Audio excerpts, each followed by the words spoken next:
दुनिया सदाकत में तेरा नाम रहेगा, सिद्दीक तेरे नाम से इस्लाम रहेगा, सिद्दीक के गुस्ताख से तो जंग रहेगी, जो इनसे जलेगा वही नाकाम रहेगा।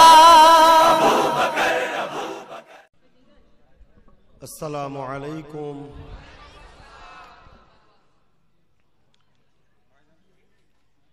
না থাকেতে অসুবিধা হবে, এই ডিজাইনটা তো অসুবিধা হবে। থাক থাক থাক থাক। যে সকল ভাইয়েরা দাঁড়িয়ে আছে বসার চেষ্টা করুন। মাইকের আওয়াজ যত দূর যাচ্ছে, এদিক ওদিক কেউ থেকে থাকেন সকলে মাহফিলে চলে আসেন।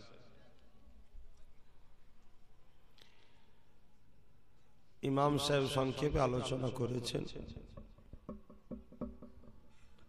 তারপরে আপনাদেরই এলাকার ছেলে কয়েকজন গজল গাইছিল, এই একজন রয়েছে, এই ছোটটা কোথায় গেল,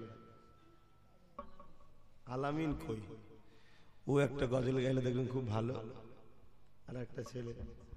যাক, এটাই দরকার, তো এটাই তো আমাদের উচিত, কিছু কিছু তো ইসলামিক জিনিস শিখে রাখা দরকার। আর এটা আনন্দ। তো যাই হোক, এখন আমি গুনাহগার এসেছি, সংক্ষেপে দু কথা বলবো, তারপরে হুজুর কেবলাদের আসার কথা আছে, একের পর এক ইনশাল্লাহ আসবেন। আমার আর এক ভাইয়ের আসার কথা আছে।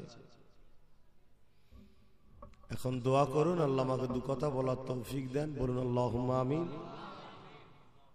তবে 14ই ফেব্রুয়ারি থেকে জলসা করতে যাচ্ছি ঠিকই, কিন্তু মন মিজাজটা ভালো নয়। কেন, দেশ তো আমাদের, আর দেশের সেনারা তো আমাদেরই। সামান্য কেউ যদি একটু আমাকে ভালোবাসে, তার কিছু হলে যদি কষ্ট হয়, সেনারা তো আমাদের জন্য রাত দিন সমান করে দিয়ে কি বরফে কি পানিতে ঝড় তুফানে নিজের জীবনকে বাজি লাগিয়ে আমাদের বাঁচাবার চেষ্টার ওসিলা হয়, ঠিক না বেটি? তবে প্রথম দিনেই বলেছিলাম যে হামলা রাফায়েলকে ভোলাবার একটা প্ল্যান, এই হামলা 15 লক্ষ টাকা অ্যাকাউন্টে আসার ভোলাবার একটা প্ল্যান, এই হামলা একটা নতুন করে বোকা বানাবার একটা রাজনীতির প্ল্যান। যদি বলেন আপনি এটা বলছেন কি করে, আমি এতটুকু আপনাদের ভাবাচ্ছি শুধু, তারপরে আলোচনার দিকে যাচ্ছি। কি বলবো তো নাকি? কেন, এখন তো ভাই এমন হয়ে গেছে, বলতে গেলে তোমাদের পারমিশন নিতে হয়।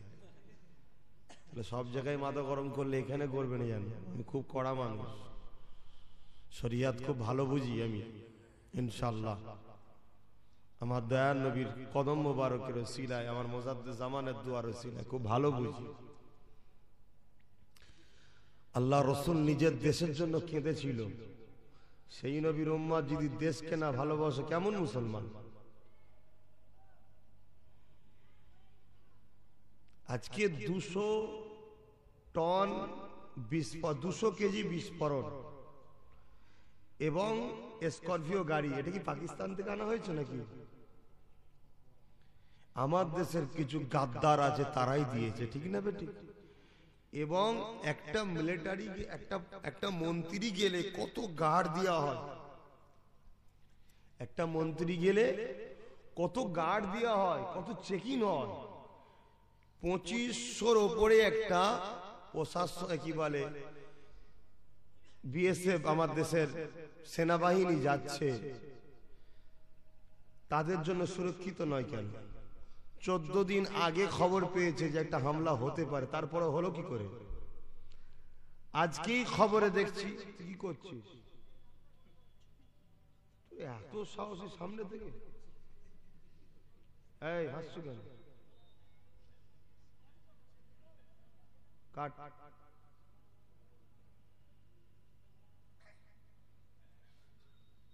জান্নাতের বাগানে বসে মাথায় টুপি দিয়ে এডিছিস,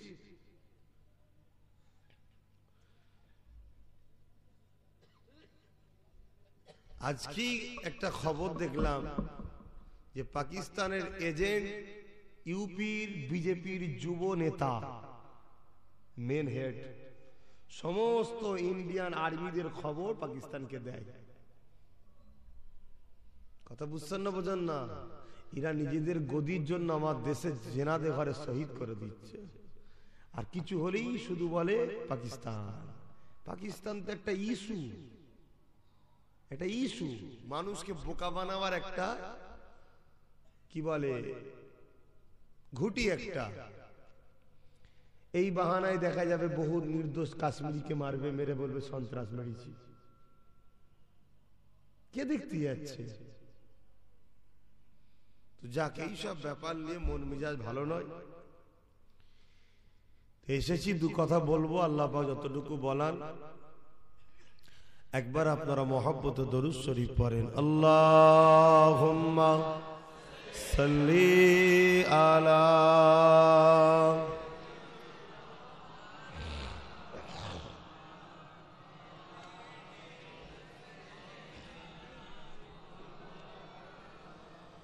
أعوذ بالله من الشيطان الرجيم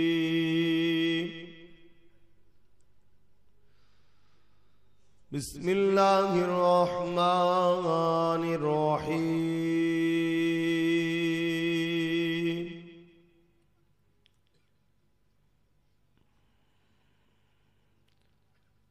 الحمد لله الحمد لله نحمده ونستعينه ونستغفره ونؤمن به ونتوكل عليه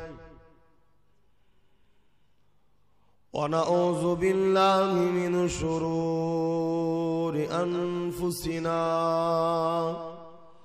ومن سيئات أعمالنا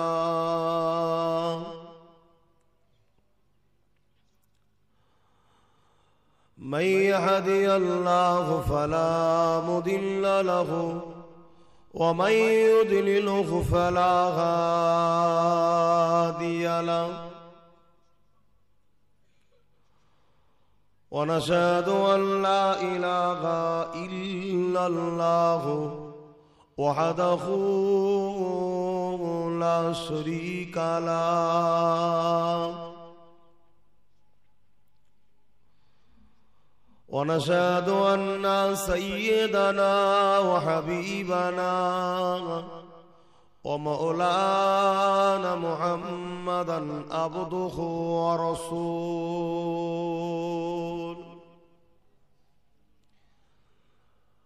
أما بعد فيا أيها الحاضرون رحمكم الله قال الله تعالى في كلام المزيد والفرقان الحميد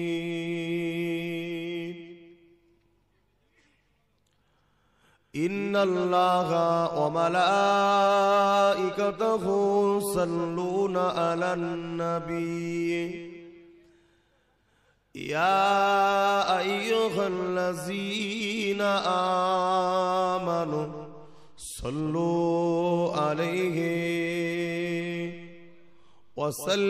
وسلموا تسليما اللهم صل على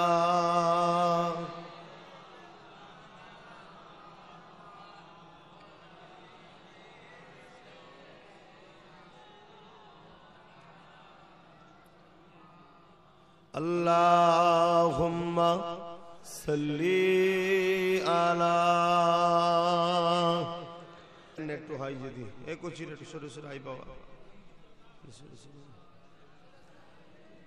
اللهم صل على এই প্যান্ডেলটা একটু খুললে দেখতে পাবে না, এটা তখনই বসে পড়তো। সামান্য প্যান্ডেলটা খুলে দিলে ওই জায়গাটায় চট বিছিয়ে দিলি তো ভালো হবে।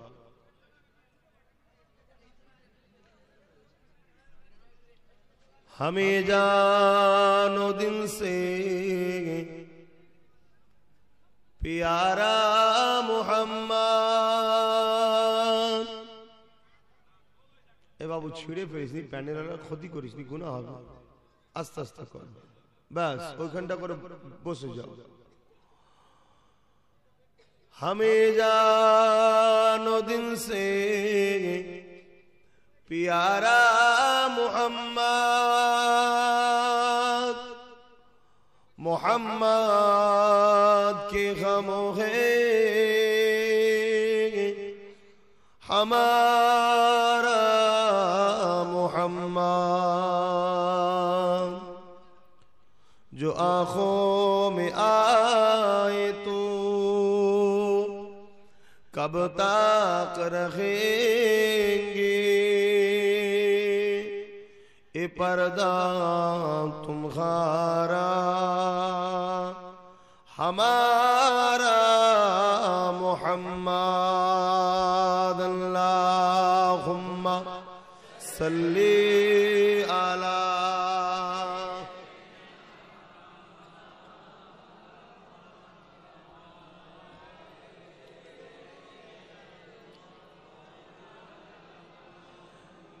मेरे आँखों की बुदली में जलवा मोहम्मद का, मेरे दिल के आईने में नक्शा है मोहम्मद का। कोई जन्नत में जाएगा, कोई दोज़ख में पहुंचे, मदीने की तरफ दौड़े दीवाना मोहम्मद का।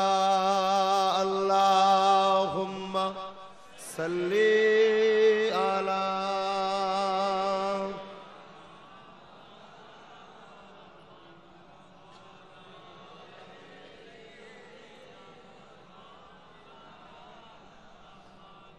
कलमे ला इलाहा इल्लल्लाह, ला इलाहा इल्लल्लाह।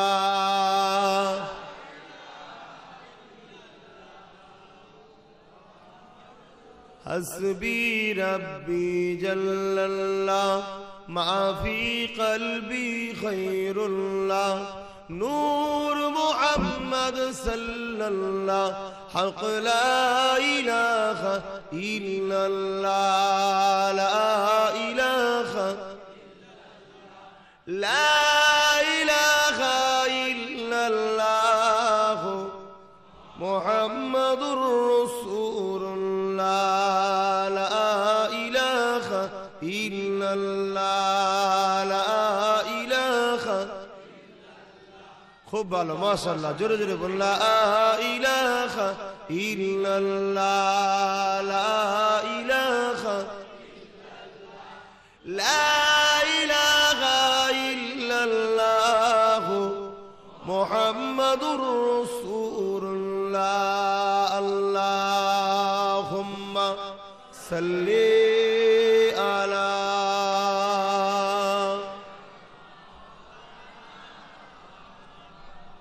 वला आले।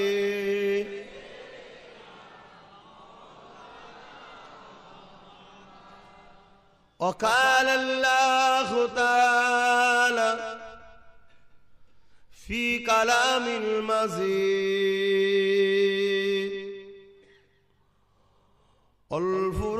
الفرقان الحميد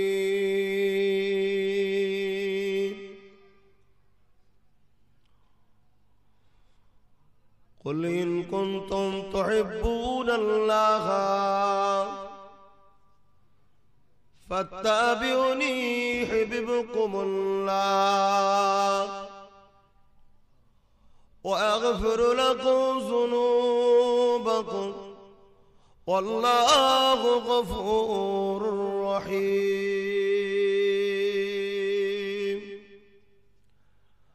আমার আব্বা ভাইরা আম্মা বোনেরা ছোট ছোট বাচ্চারা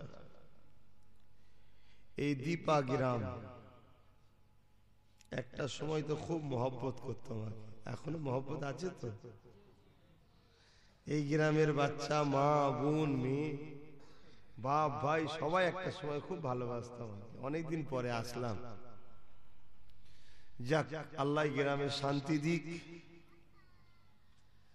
জালিমদের অত্যাচার থেকে আল্লাহ গ্রামকে হেফাজত করুক আগেও দোয়া করেছি আজও করছি তবে আমার আল্লাহ আমাকে তোমাকে কিন্তু পরীক্ষা করবে এই পরীক্ষা বিভিন্ন সাইড দিয়ে করবে কাউকে আল্লাহ এত টাকা দেবে যে তার টাকা গোনার জন্য লোক ভাড়া করে রাখতে হবে ধন দিয়ে আল্লাহ দেখেও আমায় মনে রাখে কিনা আবার কাউকে আল্লাহ এত গরিব করে দেবে যে একটু পেট ভরে খাওয়ার জন্য লোকের কাছে ঘুরতে হবে যে গরিব কষ্টটা পেয়ে আমাকে তাও ছেড়ে দেয় কিনা দেখব কাউকে আবার আল্লাহ 4টে 5টা 6টা 7টা 10টা 20টা 12টা করে বাচ্চা দেবে কারো আবার একটাও দেবে না সবকিছুই আমার আল্লাহর পরীক্ষা তবে মুমিনদের জন্য খুশির খবর পায়ে যদি কাঁটাও ফোটে মুমিনদের তারও বিনিময়ে আল্লাহ গুনাহ মাফ করে জোরে বলুন সুবহান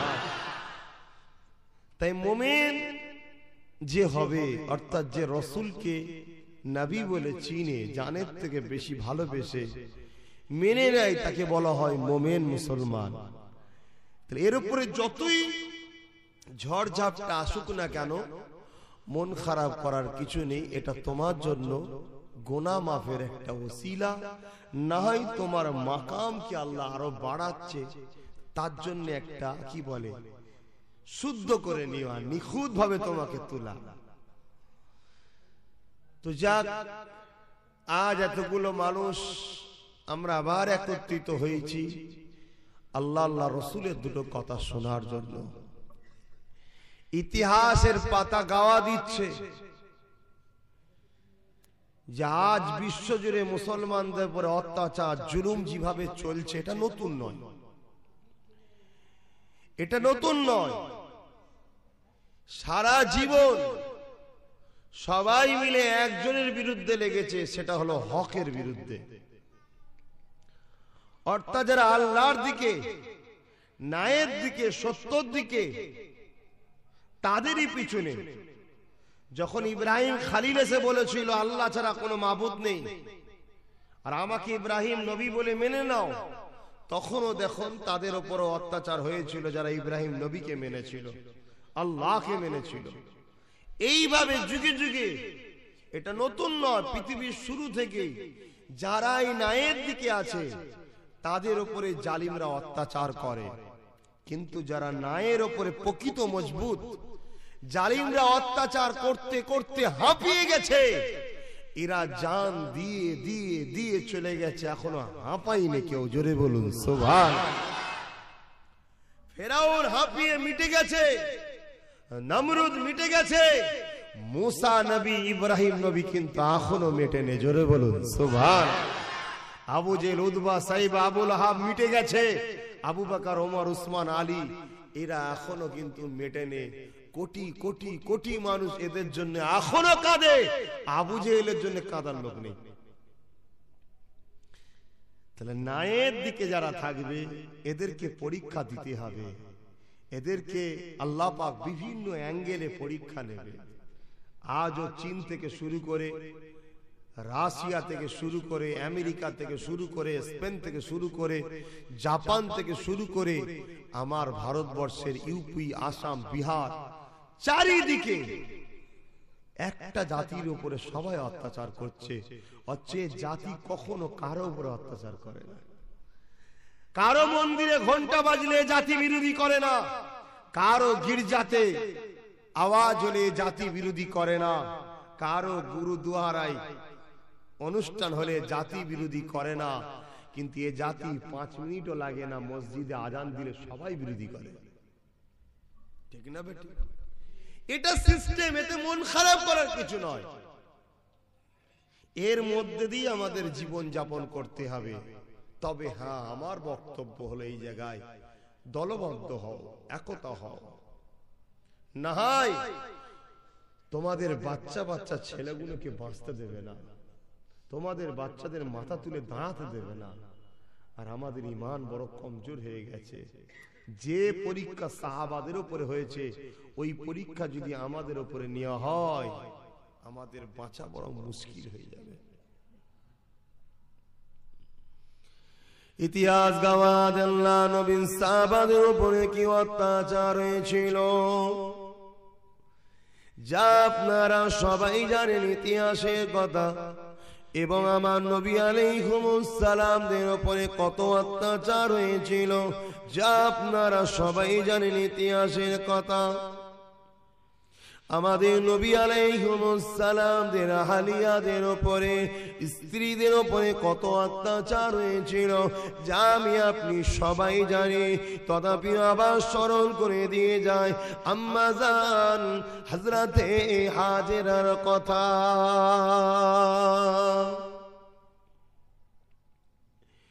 এ দুনিয়ার নারীরা, এ মায়েরা, বোনেরা, বাপেরা, ভাইয়েরা, আম্মা হাজেরার উপরে কত অত্যাচার জুলুম হয়েছিল।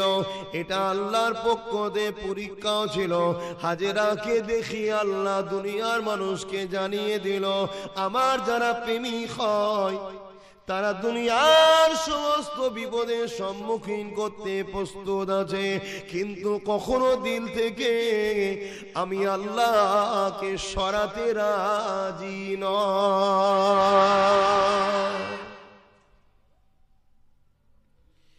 এ দুনিয়ার মানুষেরা আমার প্রেমিকদের ঘরে যদি আগুনের উপরে শুইয়ে দিস, আমার প্রেমিকদিওকে মরুভূমির গরম বালিতে যদি ঘোড়ার পায়ে দড়ি বেঁধে টেনে টেনেও নিয়ে যাস, আমার প্রেমিকদের যদি উলঙ্গ করে বেউজ্জতিও করতে চাস, আর যদি বলিস আল্লাহ ছেড়ে দাও, নবী ছেড়ে দাও, ইসলাম ছেড়ে দাও, ন্যায় ছেড়ে দাও, আমার যারা প্রেমিক হবে সব ছেড়ে দেবে, সব দিয়ে দেবে, হাসতে হাসতে জীবনটাও দিয়ে দেবে, কিন্তু দিল থেকে আমি আল্লাহ আমাকে ছাড়বে না।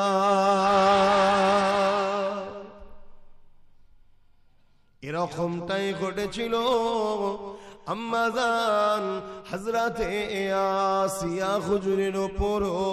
হুজুরকে এমন করে অর্ধলঙ্গ করে গরম মরুভূমির বালির উপর শুইয়ে দিয়ে হুজুরের বুকে ভারী পাথর চাপিয়ে দিয়ে ফেরাউন লোক পাঠিয়ে বলেছিল, যা আমার স্ত্রী আসিয়াকে যে বলে দে, ফেরাউনকে যদি খোদা বলে মেনে নেয়, ফেরাউন তোকে মুক্তি দিয়ে দেবে, আজাদ দিয়ে দেবে, রেহাই দিয়ে দেবে। ফেরাউনের সৈন্যরা এসে বলতে লাগলো, এ আসিয়া, ফেরাউনকে খোদা বলে মেনে নাও, তাকে সবাই খোদা বলে মানছে, তুমি মেনে নাও। আম্মা আসিয়া কি বলেছিলে, জালিম দলেরা শুনে রেখে দে, আমার জীবন দিতেও রাজি আছি সেই মহান স্রষ্টা আল্লাহ, যিনি ফেরাউনকে সৃষ্টি করেছে, মুসাকে সৃষ্টি করেছে, তিনি ছাড়া কাউকে খোদা বলে মানব না।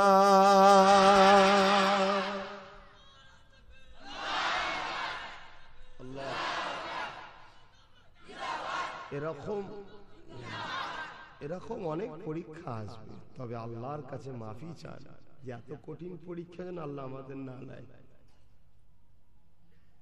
আমরা মাত্র 1000-2000 টাকাতে আমরা নিজেদের ঈমান বিক্রি করে ফেলছি, এমন মুসলমান আছে না? 1000-2000 টাকায় আল্লাহ ভুলে যাচ্ছে, রসুল ভুলে যাচ্ছে। এই করছি কি অসল না বাবা, কেন ভিডিও করছি? একবার মানা করলাম, এগুলো করলে খারাপ জিনিস। এই তোমরা সবাই খেয়াল রাখো, ভিডিও মাহফিলটা কবুল হলে লাভ তো সবার। এখানে ভিডিও করলে হারাম কাজ করলে কবুল হবে? এটা কোনো অনুষ্ঠান নাকি? ধর্মীয় সভা, জলসা।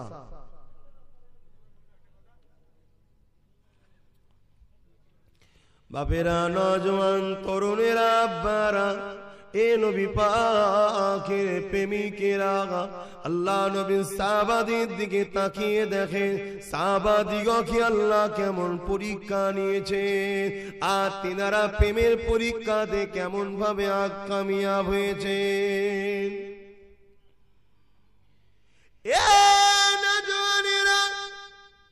হযরতে আল্লাহ নবী সাহাবী খুবাইব রাদিয়াল্লাহু তাআলা এমন করে আমার নবীকে নবী বলেছিল, আল্লাহকে আল্লাহ বলেছিল বলে ইহুদি খ্রিস্টানরা মুসলমান সেজে এসে হযরতে খুবাইবকে সাথে করে নিয়ে এমন করে তারা দাওয়াত দিবার কথা বলল। আমার রাসূলুল্লাহ দরবারে কিছু খ্রিস্টান ইহুদি চলে আসলো মুসলমান হওয়ার জন্য। আমার নবীর হাতে হাতও দিল, কলেমাও পড়লো, কিন্তু তাদের দিলে ছিল আল্লাহ নবী সাহাবাদের উপরে জুলুম অত্যাচার করব। কিন্তু এই মুনাফিকগুলো কি করলো, আল্লাহ নবীর সাহাবাদের দরবারে বসে বসে সাহাবা সেজে নবীর কাছে দ্বীনের দাওয়াত দিতে লাগলো। দ্বীনের দাওয়াত নিতে নিতে কিছুদূর যাওয়ার পরে আল্লাহ নবীকে বলেছিল, ইয়া রাসূলুল্লাহ, এ হাবিবাল্লাহ, আমাদের সাথে যদি কয়েকজন সাহাবাকে পাঠান তাহলে আমাদের দেশে গিয়ে তারা ইসলামের দাওয়াত দেবে, এটা বড় কাজে লাগবে। আল্লাহ নবী ওই সময় কি করেছিলেন, একজন সাহাবাদেরকে পাঠিয়েছিলেন। ইখতিলাফ হয়েছে সংখ্যার মধ্যে, তাদের মধ্যে লিডার করেছিলেন হযরতে খুবাইব রাদিয়াল্লাহু তাআলা। এমন কোন সাহাবাগুলোকে নিয়ে ওই নব সাহাবা সাজায় মুনাফিকগুলো সাথে করে নিয়ে যেতে লাগলো। এই যুবকেরা, আব্বারা, তরুণেরা কিছু দূর যাওয়ার পরে যখন খ্রিস্টান এলাকায় চলে আসে, তারা এমন করে চতুর্দিক দিয়ে এসে আল্লাহ নবীর সাহাবাগুলোকে বন্দী করে ফেলল। যারাই মুসলমান সেজে এসেছিল নবীর দরবারে বসে নবীর কাছে বায়াত সাহাবাদের ডেকে নিয়ে যে শহীদ করছে, আজকে ফুরফুরার মুরিদ মুনাফিক হতে পারে না? পারে না? কথা বলছেন না কেন? দাদা হুজুরের হাতে হাত দিয়েছে, পাঁচ হুজুরের হাতে হাত দিয়েছে, বাপেদের চাচাদের হাতে হাত দিয়েছে, মুনাফিক হতে পারে না? পারে না? মুনাফিকের একটা ছোট্ট নমুনা বলছি। যে মুরিদটা বলে আমি ফুরফুরার মুরিদ আর কোন পীরের আওলাদের সমালোচনা করে, ও হলো মুনাফিক। কথা বুঝছেন না? বোঝেন না কেন? এজাজত মুরিদকে দেওয়া হয়নি। যদি কোনো কেউ ভুল করছে কি না করছে, সে আলেমদের কাজ, আলেমরা আলোচনা করবে। মুরিদ তুমি যখন হয়েছো, মুরিদ মানে কি? সে তো নিজেকে আল্লাহ রসুল পাওয়ার জন্য নিজেকে দান করে দিয়েছে। তাহলে সেই গোলাম মালিকের ছেলের উপরে কথা বলে কি করে? এটা হচ্ছে মুনাফিকের একটা আলামত। ফুরফুরার মুরিদদের মধ্যে এরকম আছে না? নাই। কেউ চায়ের দোকানে বসে এই হুজুরের ভালোবাসা দেখি আর এক হুজুরের বদনাম করে, ও মূলত মুনাফিক, একটা হুজুরের সাহারা নিয়েছে। কেউ যদি আব্বাস সিদ্দিকীর মহব্বত দেখি অন্য হুজুরও সমালোচনা করে, জানতে হবে ও মুনাফিক। কেন? আমি কখনো আমার ভাইদেরকে শিখাইনি খবরদার, অথচ যারাই আমার কাছে যায় বারবার বলি কারো সমালোচনা করবে না। অনেকে বলে না আপনার বিষয়ে সবাই বলে, বলুক, সেটা আমার ব্যাপার, আমি বুঝে নেব। তোমাকে আমি যেটা শিক্ষা দিচ্ছি তুমি সেটা করো। কেন? মুনাফিকের খাতায় নাম তুলো না। আল্লাহ রসুল বলছেন আমার বংশধরদের যারা সমালোচনা করবে তারা মুনাফিক। তাহলে আমি গল্প করছি না। আহারে মুনাফিক এত ভয়ানক জিনিস আল্লাহ নবী সাহাবারাও চিনতে পারলেন না, আমার নবী পাকও চিনতে পারলেন না। এই যুবকেরা, আব্বারা, তরুণেরা আল্লাহ নবী সাহাবাদিওকে ছেড়ে দিলে, এই যুবকেরা, আব্বারা, তরুণেরা সাহাবারা তাদের সাথে যেতে লাগলো দ্বীনের দাওয়াত দিবার খুশিতে। কিন্তু কিছু দূর যাওয়ার পরে খ্রিস্টান এলাকা যখন পড়ে গেল, ওই সাহাবাদিওকে বন্দী বন্দি করে দিল। ওই বন্দি করে দিয়ে খুবাইবকে বলতে লাগলো, এ খুবাইব, এখানে একটা কথা আমার বলতে গিয়ে মিস্টেক হয়েছে, একটু বলে দিই। যে নবী বুঝতে পারলো না, এই কথাটা বলা বিয়াদবি, নাউযুবিল্লাহ, লা হাওলা ওয়ালা কুওয়াতা ইল্লা বিল্লাহিল আলিয়্যিল আযীম। কেন, এর মধ্যে কি হিকমত আছে আল্লাহ ভালো জানে। কারণ নবীকে তো আল্লাহ সব জ্ঞান দিয়েছে, ঠিক না বেঠিক? তাহলে এটা একটা কিছু পরীক্ষা থাকতে পারে। এখন কেউ যদি বলে ভালোবাসার মানুষ জানার পরেও পাঠাচ্ছে শহীদ হবে, তাহলে আল্লাহও তো ভালোবাসে, তাহলে আল্লাহও তো জিবরাইল পাঠিয়ে দিতে পারত, হাবিব রুকে দাও, ওরা মুনাফিক, ঠিক না বেঠিক? এ তো পৃথিবীর মানুষকে শিক্ষা দেওয়া। আর যারা শহীদ হয়েছে তারা সর্বসময় আল্লাহর কাছে কাঁদতো যে আল্লাহ আমরা যেন শহীদ হই। কেননা শহীদের মর্যাদাটা এত, আল্লাহ নবী জানিয়ে দিলেন যেদিন দুনিয়াকে আল্লাহ ধ্বংস করে দেবে, ফানা করে দেবে,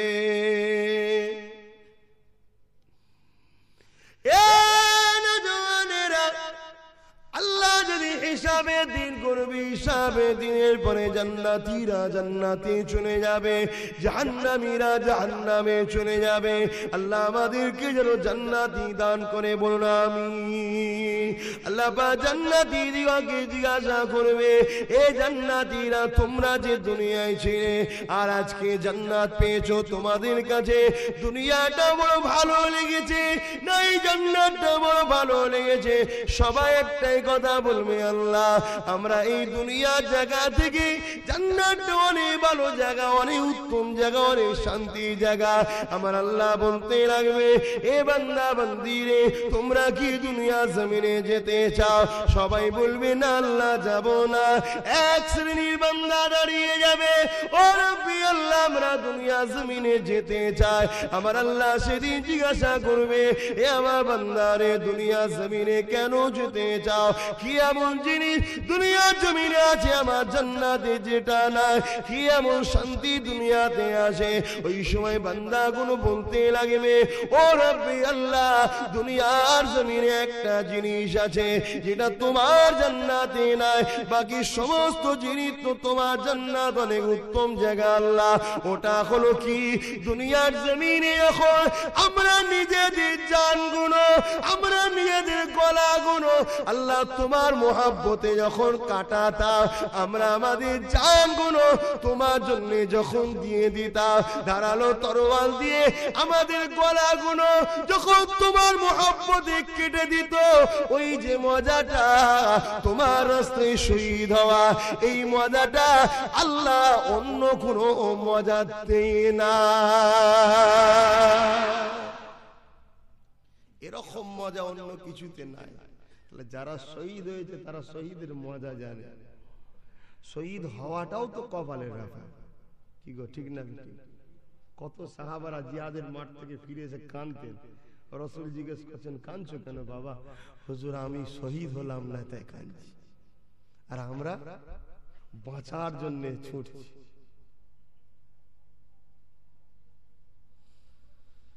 আরে মুসলমান, আরে ছেলে মেয়েরা, আব্বারা, তরুণেরা,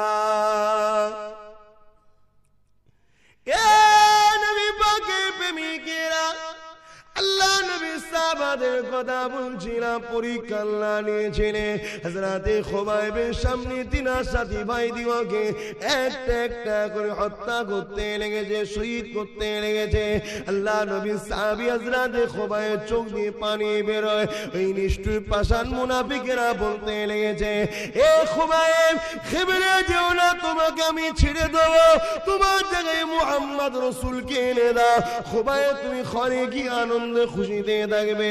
আল্লাহ নবী সাহাবী আফসোস করে বলেছিল, এ বেঈমানেরা শুয়ে রেখে দে, আমাদের চোখের পানি এটা কখনো খাবার আমার জন্য নয়। আমি চিন্তা করতে লেগেছি, আমার সাহাবা ভাইগুলোর উপরে এত অত্যাচার, এত জুলুম করছে, আল্লাহ তোদের জন্য জাহান্নামে আযাবটা কত কঠিন রেখেছে।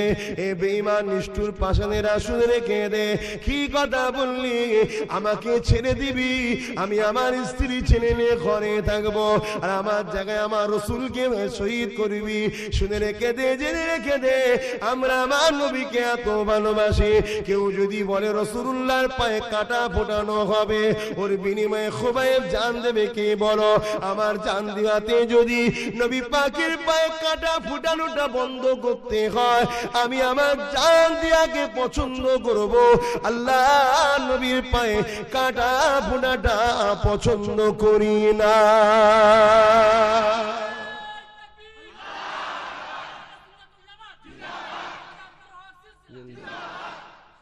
কি মোহাব্বত সাহাবা! এটা আমার আল্লাহ পরীক্ষা নিচ্ছে যে আমার রসুল কিরা কত ভালোবাসে। আর পৃথিবীতে আল্লাহ মানুষকে শিক্ষা দিচ্ছে, দেখ যারা আমার আর আমার হাবিবের প্রেমিক হয় তারা এইরকম হয়। আমরা এরকম প্রেমিক হতে পেরেছি কি গো? পরিবর্তন হন ছেলেরা, যুবকেরা, ভাইয়েরা, মায়েরা, বোনেরা, বাচ্চারা। দুনিয়া দুনিয়া দুনিয়া দুনিয়া দুনিয়া করে সব পাগল আমরা। হ্যাঁ, দুনিয়া করুন না, কে মানা করে? আল্লাহ মানা করেন, কিন্তু রসুল ভুলে নয়, আল্লাহ ভুলে নয়, কোরআন ভুলে নয়, সুন্নাত ভুলে নয়। যখনই আমরা কোরআন ভুলে, সুন্নাত ভুলে, রসুল ভুলে দুনিয়া করব, তখন আমরা ধ্বংস হয়ে যাব। যতদিন আমরা এই দিলে আল্লাহ আল্লাহ রসুলকে রেখেছিলাম, ততদিন আমরা পৃথিবীর বুকে হুকুমত করেছি, রাজত্ব করেছি। যেদিন থেকে এই দিল থেকে আমরা আল্লাহ ছড়িয়েছি, রসুল ছড়িয়েছি, আল্লাহ বিরোধী কাজকে ভালোবেসেছি, মদ, বার, ড্যান্স, বিয়ার, টিভি, গান, যাত্রা, ফাংশন, লুটা, লোভ, লালসা, অপরকে দেখে হিংসা করা, তখন থেকে আমার আল্লাহ আমাদের রাজত্ব কাটতে কাটতে কাটতে কাটতে আজকে এমন জায়গায় দাঁড় করিয়ে দিয়েছে, একটা কুকুরের ইজ্জত আছে তো মুসলমানের ইজ্জত দিচ্ছে না লোক। খারাপ নিলেন আমার কথাটা? বাস্তব মিলিয়ে দেখেন। আমেরিকা বলছে মুসলমান নো এন্ট্রি, কিন্তু কুকুর নো এন্ট্রি বলে না, মুসলমান ভার আমেরিকা ঢুকতে দেবো না বলছে না? বলে ভাবো, ওকে গালি দিবার আগে নিজের মধ্যে ঢুকুন যে আমার ভুলটা কোথায়। অথচ ওমর ফারুক যখন বলতো, রোমের বাদশা চিঠিতে লিখে পেটিয়ে যে খাজনা দেরি হচ্ছে কেন, ওমরকে কি আসতে হবে? চিঠি পরে ওখানে দাঁড়িয়ে যেত ভয়ে, সঙ্গে সঙ্গে দিয়ে পাঠাতো।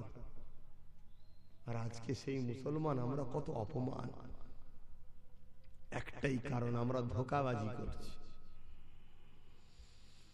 মনে ব্যথা নিলে হবে না, ভাবতে হবে আল্লাহ পাক কত কিছু দিল তোমাকে আমাকে, সেই আল্লাহর জন্য কি করলে? এ ছেলেরা, যুবকেরা, নিজের দিকে একবার তাকিয়ে দেখো, আল্লাহ কতটা ভালোবাসে তোমাকে আমাকে, তার ভালোবাসার বিনিময়ে তাকে কি দিলে?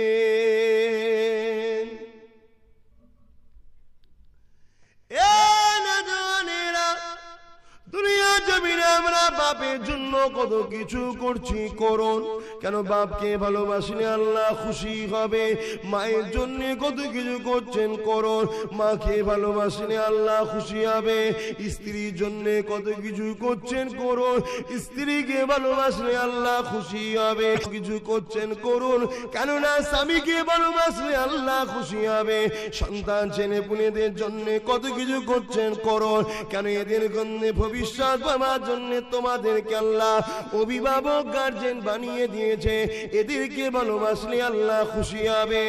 এ নওজওয়ানেরা, কিন্তু আমার আল্লাহর জন্য কি করলে বলে? আমার আল্লাহ পাক যিনি তোমাকে দুটো চোখ দিল, দুটো কান দিল, দুটো হাত দিল, দুটো পা দিল, দুটো কিডনি দিল, দিমাগ দিল, নিঃশ্বাস প্রশ্বাস দিল, সেই আল্লাহর জন্য বান্দা বান্দি কি করলে বলো? আমার আল্লাহ পাক বলে দিল, বান্দারে সব 24 ঘন্টা তোদের আমি আল্লাহর মধ্যে থেকে 10টা মিনিট করে 50টা মিনিট আমার জন্য দে, নামাজটা পড়।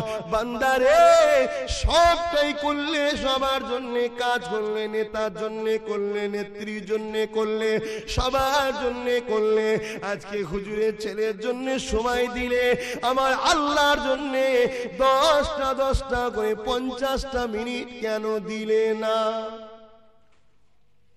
প্রশ্ন করো বিবেককে।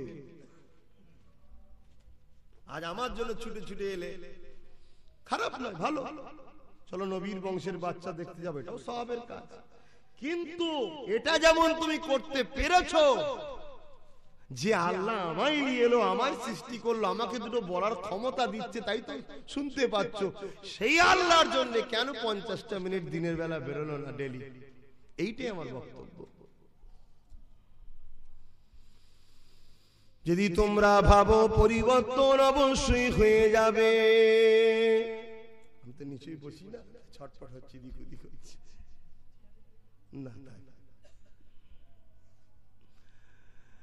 এ নজওয়ানেরা, এ নবী পাকের প্রেমিকেরা, আজ কলিকাতার জমিনে গিয়ে মুসলমান ঘরের ছেলেরা 1 ঘন্টা 2 ঘন্টা 3 ঘন্টা 4 ঘন্টা 5 ঘন্টা নেতা নেত্রীর জন্য সময় ব্যয় করতে পারলে, কিন্তু আজকে তোমাদের গ্রামে আমার রাসূলুল্লাহর মাহফিলে যারা আসতে পারলো না, ইচ্ছা করলে এলো না, এদের বিবেককে প্রশ্ন করা দরকার, এরা কি করলো? ঠিক না বেটি? আজকে যারা এসেছে আলহামদুলিল্লাহ, এটাও তো আল্লাহর জন্য, কিন্তু আরো কিছু করার আছে তো নাকি?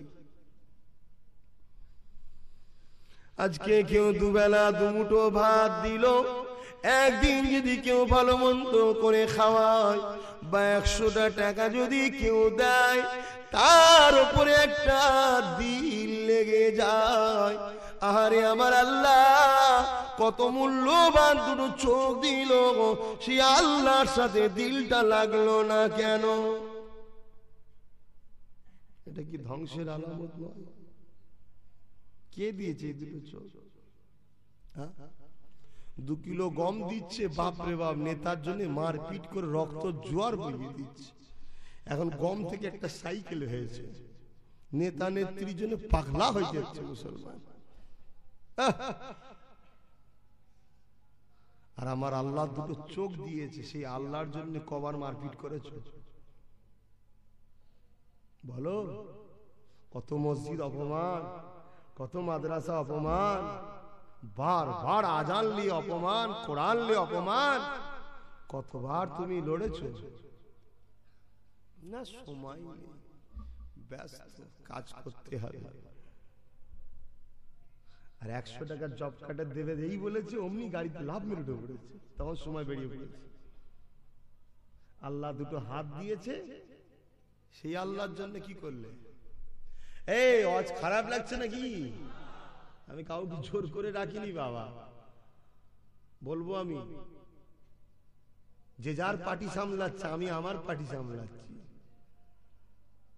আমার পার্টির সংবিধান হলো কোরআন, সুন্নাহ, ইজমা, কিয়াস। আমি তার উপরে বলছি। দুনিয়াদারি করতে হবে, আল্লাহ নিষেধ কোন জায়গায় করেনি, তবে এতটুকু বলেছে, বান্দা বান্দি রেগে দুনিয়াটা দুনিয়া, আর আমি আল্লাহর আমার রাসূল, এটা হলো আখিরাত। দুনিয়া করতে গিয়ে আমি আল্লাহ এবং আমার রাসূলকে যেন ভুলে যাস না, তাহলেই তোরা বরবাদ হয়ে যাবি।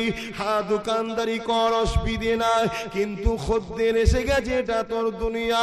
মুয়াজ্জিন যখন ডাক দিয়েছে আল্লাহু আকবার, আর খদ্দের নয়, এবারে আমার আখিরাত, এটাই হবে প্রকৃত ঈমানদারদের বুদ্ধি। ওই জায়গাটায় আল্লাহ বলেছে এবার চলো। তখন যদি তুমি মনে করো যে না আমার দুনিয়া খদ্দের চলে যাবে, তাহলে তুমি ফেসেছো, কপাল ফাটবে তোমার।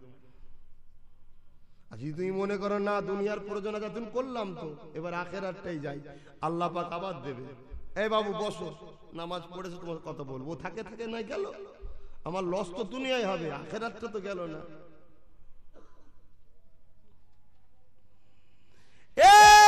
যুবকেরা আব্বারা দুনিয়ার নেতা ডাকছে আসো ভোট দাও ভোট দাও ভোট দাও, তোমাকে সাইকেল দেবো, গাড়ি দেবো, বাড়ি দেবো, ইন্দিরা আবাসনের ঘর করে দেবো, দাও দিকে যাও, ভোট দাও ভোট দাও, কোনো অসুবিধে নাই। যখন কোন নেতা তোমার ভোট নিয়ে আল্লাহর মসজিদকে ভাঙতে যাবে, আল্লাহ নবীর ঘরকে মিটাতে যাবে, ওই জায়গায় যদি তুমি ভোট দাও এবারে তুমি ফেঁসে যাবে। তার আগে দিয়েছো দাও, এটা দুনিয়া আল্লাহ নিষেধ করেনে। কেন? গণতান্ত্রিক দেশে বান্দা তুমি আছো, একজনকে তো নির্বাচন করতে হবে। চাইছে তোমার যাকে পছন্দ মনে হয় দাও, কিন্তু মনে রেখে দিও যে আমার ঘরকে মিটাতে যাবে, যে আমার মাদ্রাসাকে মিটাতে যাবে, তাকে যেন পছন্দ করো না। কেন? তার থেকে আগে হলো আমার রাসূল, আমি আল্লাহ এবং অন্য কেউ নয়। তাই দুনিয়া দুনিয়া করতে গিয়ে আমার বিরোধীর সঙ্গে যেন সাথ দিও না। এ মুসলমান ঘরের ছেলে মেয়েরা, আজ বড় দুঃখের সাথে বলতে হয়, আমার মুসলিম এলাকাগুলোয় খেয়াল করে দেখুন, বড় প্ল্যান মাফিক মুসলিম এলাকাতে ফাংশন দিচ্ছে, মুসলিম এলাকাতে যাত্রা দিচ্ছে, মুসলিম এলাকাতে মেলা দিচ্ছে, মুসলিম এলাকাতে গান বাজনা দিচ্ছে, মুসলিম এলাকাতে মডেল আড্ডা খুলে দিচ্ছে। এটা একটা ইসলামকে মিটাবার রাজনীতির চক্রান্ত। এইভাবে পৃথিবীর জমিন আজকে নতুন নয়, আগেও হয়েছে। হতভাগা আকবর রাজশক্তি দিয়ে কোরআনকে মিটাতে গিয়েছিল, মুজাদ্দিদ আল-পেসানি আকবরের বিরুদ্ধে গিয়েছিল। দুনিয়ার লোকেরা রাজশক্তির ভয়েতে আকবরের পিছনে গিয়েছিল, কিন্তু যারা ইমানদার মুমিন মেক্কার ছিল তারা মুজাদ্দিদ আল-পেসানির পাশে ছিল। আল-পেসানির পাশে কম ছিল ঠিকই, আর রাজশক্তির পাশে ভয়েতে মানুষ চলে গিয়েছিল ঠিকই, কিন্তু মুজাদ্দিদ আল-পেসানির পাশে রাজশক্তি ছিল না গো।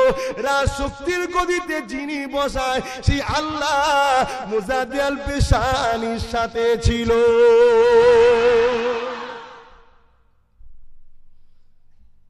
ভাবতে হবে আজ কি করছি, শুনে শুধু হই হই করলাম। আজ আমিও ফুরফুরা শরীফ আহলে সুন্নাত ওয়াল জামাত থেকে একটা ইউনিট তৈরি করছি ইসলামের জন্য, মানুষের জন্য, গরিবের জন্য। আজ আমার সংগঠনের বিরোধী করছে না করেনি, কিছু মানুষ ভয়ে সরে যাচ্ছে। এই ভয়ে সরে যাওয়াটাই তোমাদের জন্য বড় ক্ষতিকারক হবে। কেন? আজকে কাশ্মীরি যে ছোট্ট বোনটার ইজ্জত লুটে মেরে দেওয়া হলো, ওই বোনটার বাপ কি কোনো সংগঠন করতো নাকি যে সংগঠন করলেই অত্যাচার হবে? ভাবেন, এই 3 বছর তো সংগঠন করছি, 3 বছর আগে কি পশ্চিম বাংলায় মানুষের উপর অত্যাচার হয়নি? মুসলমানদের মিথ্যা মামলা দেওয়া হয়নি? আমরা তো সংগঠন থেকে 1,500-এর উপর, তোমার হাওড়া জেলায় প্রায় 200-400 ছেলে আছে, তাদেরকে জামিন করালাম, সব নির্দোষ ছিল, জেল খাটছিল। আল্লাহর জন্য কিছু করো, রসুলের জন্য কিছু করো, গরিবদেরকে ভালোবাসো। এটা আমার আল্লাহ রসুলের জন্যই হবে। এ যুবকেরা, এ নবী পাকের প্রেমিকেরা, আল্লাহ নবী সাহাবাদের কথা দিয়ে আবার ফিরে যায়। হযরতে খুবাইব হুজুরকে শহীদ করে দিল। এইভাবে বহু সাহাবাদের উপর অত্যাচার হয়েছে। এ যুবকেরা, আব্বারা, তরুণেরা, আল্লাহ নবী সাহাবী হযরতে খাব্বাব রাদিয়াল্লাহু তাআলা হুজুরের কথাটা মনে পড়েছে। হযরত ওমর ফারুক জিজ্ঞাসা করেছিল, এ খাব্বাব, শুনেছি তুমি আল্লাহকে আল্লাহ বলে মেনেছিলে, নবীকে নবী বলে মেনেছিলে, একেবারে ইসলামের প্রথম দিকে। এর জন্য তোমার উপরে তোমার দুনিয়ার মনিব অনেক অত্যাচার জুলুম করেছিল। এ খাব্বাব রে, আমাকে একটু শোনাও তো দেখি। হযরতে খাব্বাব নিজের কোমরের কাপড়টা সরিয়ে দিয়ে হযরত ওমর ফারুককে দেখিয়েছিল, এ আমিরুল মুমিনিন, এ খলিফাতুল মুসলিমিন, এই দেখুন আমার কোমরের অবস্থা দেখুন, এটা আমার শাস্তির একটা নমুনা।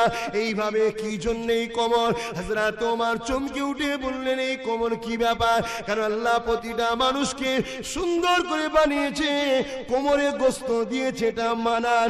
এ খাব্বাব, তোমার কোমরে কেন গোস্ত নাই? হযরতে খাব্বাব বলেছেন, ভাই ওমর রে, আল্লাহ আমাকে সুন্দর করে বানিয়েছেন, আমার কোমরে গোস্ত দিয়েছিলে, কিন্তু আমার দুনিয়ার মনিব যখন জানতে পেরে গেল, আল্লাহ ছেড়ে দাও নবী ছেড়ে দাও, আমাকে বলতে লাগলো। আমি বললাম জান দিয়ে দেবো। আল্লাহ আল্লাহ নবী ছাড়বো না। হযরত উমর রে, আমার দুনিয়ার মনিব আগুন তৈরি করে ওই আগুনে আমাকে জোর করে বসিয়ে রাখতো। যুবকরা ভাবো তো দেখি, তোমাদেরকে কেউ যদি আগুনে বসিয়ে রেখে বলে আল্লাহ ছেড়ে দাও নবী ছেড়ে দাও, ঈমান বাঁচাতে পারবে তো? ভাবো, সামান্য একটা যদি কেউ দামি গাড়ি বাইরে চেপে যায়, কি করে ওই গাড়ি আমি পাবো, সেই চিন্তায় চুরি টুরি ডাকাতি হারাম ঘুষ কিছু দেখা দেখি নেই, সবেতে মুসলমান নেমে পড়ছে। ঠিক না বেঠিক গো? তাহলে সেই জায়গায় আজ এইভাবে যদি জুলুম অত্যাচার হয়, বাঁচতে পারবে? ঈমান বাঁচাতে পারবে? ওই জন্যই তো আমি আব্বাস সিদ্দিকী বলছি বারবার, একতা হও, কারণ একতার উপরে আল্লাহর রহমত থাকে। একা থাকলে যে শাস্তিটা পাবে, একতা হলে শাস্তিটা হালকা হয়ে যাবে। আবেরা নওজোয়ান তরুণেরা, এ নবী পাকের প্রেমিকেরা, আল্লাহ নবী সাহাবী হযরতে খাব্বাব রাদিয়াল্লাহু তাআলা বলতে লাগলেন, ভাই ওমর, আমার কোমরের গোশত গুলো ওই আগুনে পুড়িয়ে পুড়িয়ে খেয়ে নিয়েছে, ওই জন্য আমার কোমরের কোনো গোশত নাই। ভাই ওমর, তবে আমি গর্বিত, খুশি, আনন্দ, এত কষ্ট সহ্য করেছি, এত কষ্ট দিয়েছে, কিন্তু আল্লাহর দরবারে শুকরিয়া, আমার কিন্তু ঈমান বেঈমানরা লুটতে পারেনি। ঈমানের মূল্য কত? এই জিসম জানের থেকে বেশি না কম? আজকে সেই ঈমান তো আমাদের কখন বেরোচ্ছে কখন ঢুকছে বোঝা মুশকিল। মানে একটা একটা করে যদি ধরা হয়, ঝগড়া হয়ে যাবে। কিন্তু বাস্তব ভেবে দেখুন, ঈমান আছে কোথায়?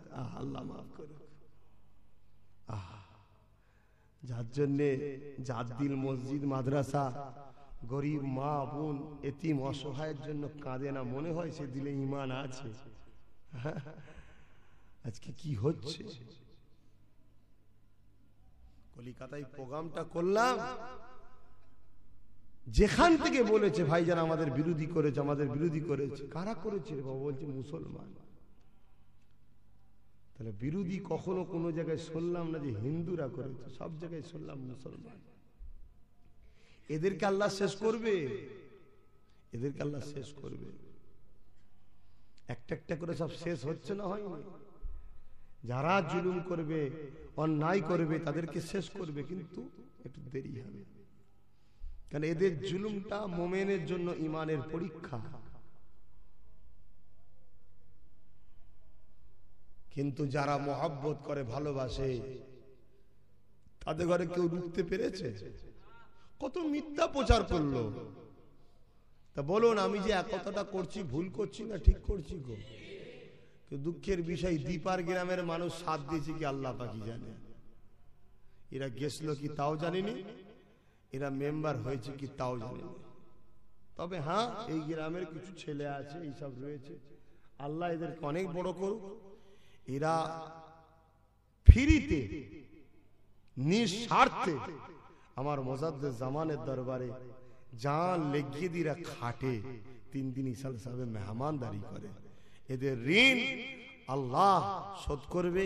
এদেরকে দাদা হুজুরের দোয়া আল্লাহ মিলাক, এদেরকে আল্লাহ অনেক বড় করুক, এরা বড় বড় অর্থশালী যেন হয়ে যায়। বলুন আল্লাহুম্মা আমিন। হ্যাঁ, ছেলেগুলো খুব খাটে, তাই এদের মুখের দিকে চেয়ে আমার ছোট ভাই রিকোয়েস্ট করাতে আজকের এই জলসাতে আসা। একবার দরুদ শরীফ আল্লাহুম্মা সাল্লি আলা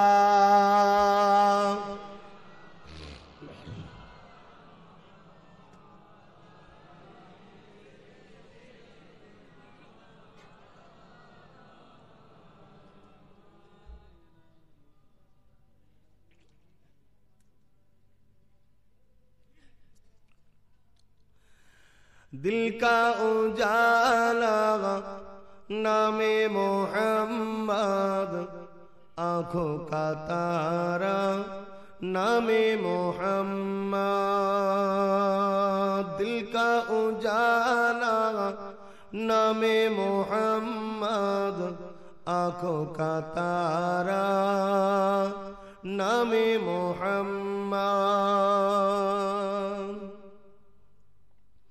जन्नत के पत्तों पे अरसे उला पर, जन्नत के पत्तों पे अरसे उला पर आदम ने देखा था नामे मोहम्मद। आदम ने देखा था नामे मोहम्मद। दिल का उजाला नामे मोहम्मद, आंखों का तारा नामे मोहम्मद। पूछे गर्भ तो है लाया क्या क्या, पूछे गर्भ तो है लाया क्या क्या, मैं तो कहूँगा नामे मोहम्मद। আল্লাহ নবীর নাম বললে কিয়ামত দিন পার হওয়া যাবে? হ্যাঁ, কি ধারণা আপনাদের? আল্লাহ জিজ্ঞেস করে কি নিয়ে এসেছিস? আমরা আমাদের রাসূলের নাম বলবো যে দয়ার নবীর গোলাম ছিলাম, এতে পার হওয়া যাবে? আজকে কলিকাতায় যারা গিয়েছিল মাদ্রাসা ভাঙতে না মাদ্রাসা বাঁচাতে, তাহলে যারা মুসলিম সেজে এই যাওয়ার বিরোধী করছে এদের ঈমান আছে মনে হয়? হ্যাঁ, আজ গাদ্দার আমার ধর্মের সবচেয়ে বড় ক্ষতিকারক তো মুনাফিক মুসলমান। আজকে কলিকাতায় যাওয়া হলো কেন? কাগজগুলো দেখেন না? আজকে কেন্দ্র সরকার বারবার ইসলামিক আইনের উপরে হাত দিচ্ছে। ইসলামের আইনটা কি কারো বাপের তৈরি নাকি? এটা আল্লাহর সংবিধান। আল্লাহর আইনের বেখিলাফ করার ক্ষমতা কারো আছে? তাহলে সেই আল্লাহর আইনকে মিটাবার চেষ্টা করছে। আমরা আল্লাহর প্রেমিক হিসাবে, গোলাম দাস হিসাবে, রাসূলের গোলাম হিসাবে আমাদের কর্তব্য একটা আছে, প্রতিবাদ করা, ঠিক না বেটি? প্রয়োজন হয় জান দিও রুকা, কোনটা হবে কোনটা হবে না ফয়সালা আমাদের নয়, আল্লাহ করবে। কিন্তু আমরা যে ভালোবাসি এর প্রমাণ দিতে হবে তো। এক বিঘে জমি যখন তোমার আছে, কেউ বেড়া দিতে এলে মারপিট করছো, তোমার বাপকে কেউ গাল দিলে মারপিট করছো, তোমার নেতা নেত্রীর বিরুদ্ধে কিছু বললে মারপিট লেগে যাচ্ছ, পুলিশ কেন্দ্র থেকে পাঠালো, সবাই ধর্নায় বসে গেলে সবার বেলায় ঠিক আছে। আর আমি যখন তুই করিসনি ঠিক আছে, আমি করছি, তুই পিছন থেকে সাপোর্ট তো কর, বিরোধী করছিস কেন? বিরোধী যখন করবি জানতে হবে এ মুসলমান না, এ মুনাফিক। কাফের এর সাথে মিশলে ভয় নেই, মুনাফিকের সাথে মিশলে ভয় আছে। কেন? কাফের লাই যদি আমার জান নিতে পারবে, ঈমান নিতে পারবে না। মুনাফিক কিন্তু আমার ঈমান নিলে জান যাই যাক, ঈমান না চলে যায়। আমার কথা বুঝতে পারছেন তো নাকি না ভুল বুঝছেন? বারবার বুঝুন, আমার একটাই টার্গেট, পশ্চিম বাংলায় আমার আবু বকরের মুরিদদের নিয়ে এমন একটা শক্তি তৈরি করব, পশ্চিম বাংলার মসজিদ মাদ্রাসা ওপরে কেউ চোখ তুললে তার চোখের চিকিৎসা করব। পশ্চিম বাংলার মা বোনের ইজ্জতের উপরে কেউ হাত দিলে তার হাতের বিচার করব। এই শক্তি তৈরি করার দরকার আছে না নাই? এই গ্রামের কথা আমি ভুলিনি, এরা ভুলে যেতে পারে। একটা সময় এই গ্রামে, এই এলাকার এক জালিম কত অত্যাচার করেছিল, পুলিশ ঢুকিয়ে আট ঢুকিয়ে মা বোনকে বেউজ্জতি করেছিল। তখন আমার সংগঠন ছিল না, আহলে সুন্নাতুল জামাত এটা ছিল না। তখন এতটা আল্লাহ পাক ঐক্য একতা তৈরি করেন। আজকে জগৎবল্লভপুর থানায় চ্যালেঞ্জ দিয়ে বলে যাচ্ছি, আহলে সুন্নাতুল জামাতের একটা নির্দোষ মেম্বারের উপর কেউ অত্যাচার করলে ক্ষমতা আছে থানাকে 24 ঘন্টা বন্ধ করে রেখে দিবা। আল্লাহ শুকর করে বলে যাচ্ছি। আর যে করবে তার বিচার করার মতো ক্ষমতা আল্লাহ পাক দিয়েছে। তাহলে এই একতাটা দরকার আছে না নাই? এইটাই তো করছি। আমি কোন সরকারের বিরুদ্ধে নয়, কোন সরকারের পক্ষে নয়, আমি ন্যায়ের পক্ষে, সত্যের পক্ষে, অন্যায়ের বিরুদ্ধে, মিথ্যার বিরুদ্ধে। আমি কোন সরকারের পক্ষেও নয়, পিছনেও নয়। এতদিন তো আমাকে দেখছেন, কলিকাতায় একটা প্রোগ্রাম করলাম, আইবি বলছে 5 লক্ষের উপরে লোক হয়েছে। বাকি যারা গেছেন আপনারা ভালো জানেন, মিডিয়া কি বলছে আর কে কি বলছে ছাড়ুন, যারা গেছেন তারা তো জানেন। শহীদ মিনার ভর্তি, কি বলে মহামারান মাঠ, কি বলে ওই ব্রিকেট মাঠেও লাস্টে লোক যে বসে আছে, কত লোক ফিরে চলে গেছে জায়গা পাইনি বলে। এখান থেকে তোমাদের পাকা রাস্তা এত দূর হবে, ওই যেখানে মিটিং হয়েছে ওখান থেকে চৌরঙ্গি মোড়টা, ওই রাস্তা চৌরঙ্গি রাস্তাটা এতটা লোক ভর্তি, 3টে রাস্তা। এরপরেও যদি কেউ মিডিয়া না দেয়, চেপে দেয়, আলাদা কথা। ও কত চাপে দেখি না, আবার ডাকবো কলকাতায় ইনশাল্লাহ। কথা বুঝে আসছে? তবে খুব শিগগিরই আমাদের টার্গেট আছে, এই চুচুড়া মাদ্রাসা যদি খুলে দেয় ভালো, নাই পুরো বাংলা অবরোধ করব। রাস্তায় নামবে তো নাকি? নামলে পিটবে পুলিশে। মাদ্রাসার জন্য মার খেতে পারো, নামবে। আর মার খেয়ে জানে যে বলবেন হুজুর মেরেছে, ওইরকম মেম্বার আমি পছন্দ করিনি। তুই আমার জন্য মার খেয়েছিস, তুই মার খেয়েছিস, যে জায়গায় তোকে মেরেছে ওই জায়গা জাহান্নামের আগুনে পুড়বে না। জোরে বলুন সুবহানাল্লাহ। আমি চ্যালেঞ্জ দিয়ে যাচ্ছি, তুমি যদি রাসূলের জন্য, আল্লাহর জন্য খাও, মাদ্রাসা মসজিদের জন্য যদি খাও, আর তুমি যদি নিজের দল করতে যে খাও, ওই জায়গা আরো বেশি করে পুড়বে। কথা বুঝছেন না, বোঝেন না? তাহলে সেই জায়গায় তোমার তো পুরস্কার অনেক পাবে, তাহলে সহ্য করতে পারবে তো? তাহলে নামবে। তবে হ্যাঁ, আল্লাহ শুকর, কলিকাতার প্রোগ্রাম বুঝিয়ে দিয়েছে বাংলায় এখনো ইমানদার আছে। জোরে বলুন সুবহান। এখনো মসজিদ মাদ্রাসা গরিব এতিমদের পক্ষে এখনো আবু বকরের যুবক মুরিদ আছে। জোরে বলুন সুবহানাল্লাহ। কলিকাতায় অনেক প্রোগ্রাম হয়, অনেক দলের হয়, কোন জায়গায় রাজনীতির দলও থাকে, আবার ফুরফুরা ওয়াহাবি তবলিগ জামাত নেড়ার দল ফকির অনেক কিছু থাকে। কিন্তু 31শে জানুয়ারিটা যেটা হলো, কোন রাজনীতির লোক নেই আর অন্য কোন ভেজালের টিম নেই, শুধুমাত্র একটাই, সব নবীর গোলামদের দলে। জোরে বলুন সুবহানাল্লাহ। আজও আছে আমাদের, শুধু আমরা পিছিয়ে থাকি, সেই সমস্যা। আর পিছোবার কিন্তু জায়গা নেই। তবে হ্যাঁ, আপনাদের ঘরে একটা কথা বলবো, আইনকে আপনারা হাতে নেবেন না, তাহলে কিন্তু ফেঁসে যাবে। আপনারা কি করবেন, কোন রকম সমস্যা হলে তার নামে একটা ডায়েরি করবেন, আর ওই ডায়েরিটা ফুরফুরা শরীয়হ আহলে সুন্নাত ওয়াল জামাতের কেন্দ্র অফিস চিঠি করবেন, যে এই মানুষটা আমার অত্যাচার করেছিল, আমি প্রশাসনকে বলেছি, প্রশাসন গুরুত্ব দেয় না, আপনি বিচারটা দেখুন, বাকিটা আমরা সামলাবো, তোমাদের জন্য তো আছি। কথা বুঝে আসছে? তবে কিন্তু তার সাথে আপনার মেম্বার শরীফে, এই মেম্বারের যে কার্ড মেম্বার হয়েছে না, এই মেম্বারের নম্বরটা দিতে হবে। কথা বুঝছেন না, বুঝেন না? মেম্বারেরটা আছে না, কার্ডের একটা নম্বর আছে, নম্বরটা দিতে হবে। যদি বলো আমার কার্ড নেই, কাট করো, তুমি মসজিদ বাঁচাবে না, হ্যাঁ তা আসো। মাদ্রাসা বাঁচাবে না, হ্যাঁ আসো। না আমি আছি তো।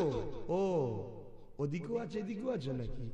একটা কালার লাগাও, ওদিকে না এদিকে না, কালার লাগাতে ভয় খাচ্ছে, তার মানে তুমি সব জায়গায় ঢোক গিলবে না। ও লোক আমার পছন্দ নয়, যে কোনো একদিকে থাকো। ছেলেরা, যুবকেরা, আব্বারা, তরুণেরা, এ নবী পাকের প্রেমিকেরা, আহারে বড় দুঃখের বিষয় তো এটা। সবার জন্য একতা হলো, সবার জন্য কথা হলো, সবার জন্য লড়ার লোক হলো। আজও মদিনার জমিনে যে নবী আমার তোমার আমার জন্য কাঁদে, যার উসিলা করে আল্লাহ এখনো আমাদের উপরে আযাব দেয়নি, গজব দেয়নি, শাস্তি দেয়নি। কেননা আমার নবী পাক আমাদের উপরে আল্লাহ আযাব দিনে, আমার নবী পাক তিনি মদিনার জমিনে কাঁদবে। আল্লাহ নবী একদিন কাবার সামনে সিজদায় পড়ে গিয়ে কাঁদতে লাগলে, আমার আল্লাহ জিবরাইলকে পাঠিয়ে দিলে, এ জিবরাইল দুনিয়ার জমিনে চলে যা, আমার হাবিব কেন কাঁদে জিজ্ঞাসা করে। হযরতে জিবরাইল চলে আসলে আল্লাহ নবীকে সালাম জানালে, আসসালাতু ওয়াসসালামু আলাইকা ইয়া রাসূলুল্লাহ হাবিবাল্লাহ। আল্লাহ নবী সালামের জবাবটা দিয়ে দিলে। হযরতে জিবরাইল জিজ্ঞাসা করলে, ইয়া রাসূলুল্লাহ হাবিবাল্লাহ, আল্লাহ পাঠিয়েছে আপনি আপনি কেন কাঁদে? আল্লাহ নবী বলেছিলেন, এ জিবরাইল আমি কেন কাঁদি এটা আমার আল্লাহ পাক জানে। যখন তোমাকে শোনাতে চেয়েছে, এ জিবরাইল শোনো, আমি রাসূলুল্লাহ এই জন্য কাঁদি, আমার ভয় হয় আমার উম্মতিরা অন্যায় করবে, গুনাহ করবে, পাপ করবে, ভুল করবে। অন্যান্য নবীর উম্মতরা অন্যায় করেছিল, গুনাহ করেছিল, ভুল করেছিল, আল্লাহ নারাজ হয়ে গিয়ে তাদের উপরে আযাব দিয়ে, গজব দিয়ে তাদেরকে ধ্বংস করে দিয়েছে, শেষ করে দিয়েছে। এ জিবরাইল আমার উম্মতিরা অন্যায় করবে, ভুল করবে, আমার ভয় হয় আল্লাহ যেন আমার উম্মতিদের উপরে আযাব দিয়ে, গজব দিয়ে ধ্বংস না করে দেয়। এই জন্য কাঁদতেছি।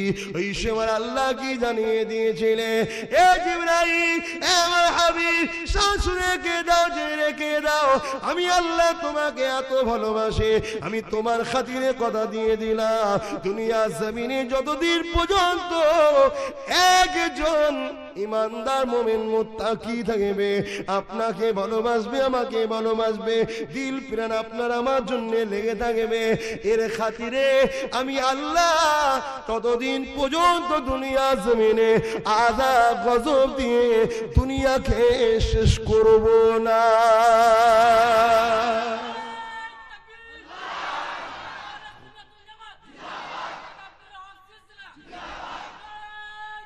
আল্লাহ নাই বলুন, যে পাপটা আমরা করছি আল্লাহ দুনিয়া রাখতো? বাঁদরকে জেন্ত ছাড়িয়ে, হনুমান বাঁদরকে জেন্ত ছাড়িয়ে কেটে রেনে মানুষকে খাইয়ে দিচ্ছে এই মানুষরা। আপনি করেন না তো কিছু, মানুষ তো করছে।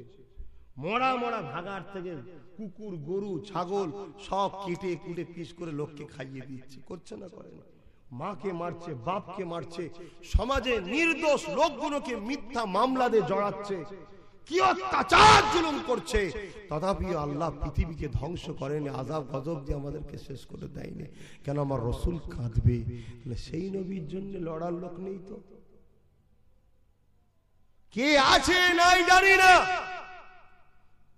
তবে যারা আমার ওস্তফার হয়ে লড়বে, আল্লাহর কসম বলে যাচ্ছি, দুনিয়াতে লোক তোমাকে ভালোবাসুক চাই না বসো, কিয়ামতে সবাই দেখবে আমার আল্লাহ যখন তোমাকে তার দয়ার জান্নাতে সিংহাসনে বসতে দেবে। জোরে বলুন সুবহানাল্লাহ। আমি গল্প করতে আপনাদের কাছে এসেছি। আব্বাস সিদ্দিকীর সংগঠন করার প্রয়োজন নেই। আগে 3টে 4টে করে জলসা করতাম, সংগঠন করে একটা খুব টানাটানি করলে 2টো, এত লস। 4টে জলসা করলে তো লাভ ছিল, আর কিছু তো বেশি হতো। দুনিয়াবি মানুষ যেটা বোঝো সেটাই বুঝাচ্ছি, তোমরা মনে করো হুজুরদের টাকা টাকা টাকা, তাই তোমাদের বুঝাচ্ছি। শোনো, আমার মোস্তফার দিনের জন্য ঐক্যের দরকার আছে। যেখানে যারা যা পেয়েছে একতার জন্য পেয়েছে। খেয়াল করে দেখো, এই রাজবংশীয় বলে কুচবিহারে একটা গোত্র আছে, রাজবংশীয়, কত লোক তাদের, 2 লাখ 4 লাখ 5 লাখ, তাদের নামে উন্নয়ন পরিষদ হয়েছে, তাদের নামে কলেজ হচ্ছে, হসপিটাল হচ্ছে। আর তোমার দাদা হুজুরের 3.5 কোটি, তোমার দাদা হুজুরের নামে কি হয়েছে? একটা ফুরফুরা শরীফে উন্নয়ন পরিষদ না কি একটা হয়েছে শুনছি, কোন চোরগুলো আছে কে জানি, কিচ্ছু খবর নেই, হই হই করছে, কি হচ্ছে কিছুই বুঝে যায় না। তাই আমি দাবি করেছি, কোথা কি টাকা খরচ করছে, কারণ ফুরফুরার আমি একজন মেম্বার, ঠিক না বেটি? জানাতে হবে। সারা বাংলার লোককে ফুরফুরাকে দেখিয়ে ভোট লিচ্ছ না, ফুরফুরায় উন্নয়ন পরিষদ করে দিচ্ছি, কি করেছিস সেটা বাংলার লোকটা বুঝতে পারছে না। 3 দিন ইসান সাহেব গেলে লাইট জ্বলছে, মনে করছে বিরাট খুশির ব্যাপার, হুজুরের আলো। আলোলে খাবে নাকি? হ্যাঁ, লোক খেতে পাই না, আলো দিয়ে বসে আছে, খেতে দে মানুষকে। আর ফুরফুরা উন্নয়ন করে কেউ যদি মনে করে পুরো পশ্চিম বাংলার মুসলমানের ভোট লবো, এর চেয়ে বড় মূর্খ আর কেউ নেই। কেন ফুরফুরার পীর সাহেবরা নিজেদের পেট বোঝে না, এরা গরিবদের পেটের কথাও বোঝে, ঠিক না বেঠিক? অতএব দাও ওয়াকফ সম্পত্তির টাকা গরিব মুসলমান ছেলেদের পড়ার জন্য দাও, গরিব মেয়েদের বিবাহের জন্য দাও, গরিব লোকেদের চিকিৎসার জন্য দাও।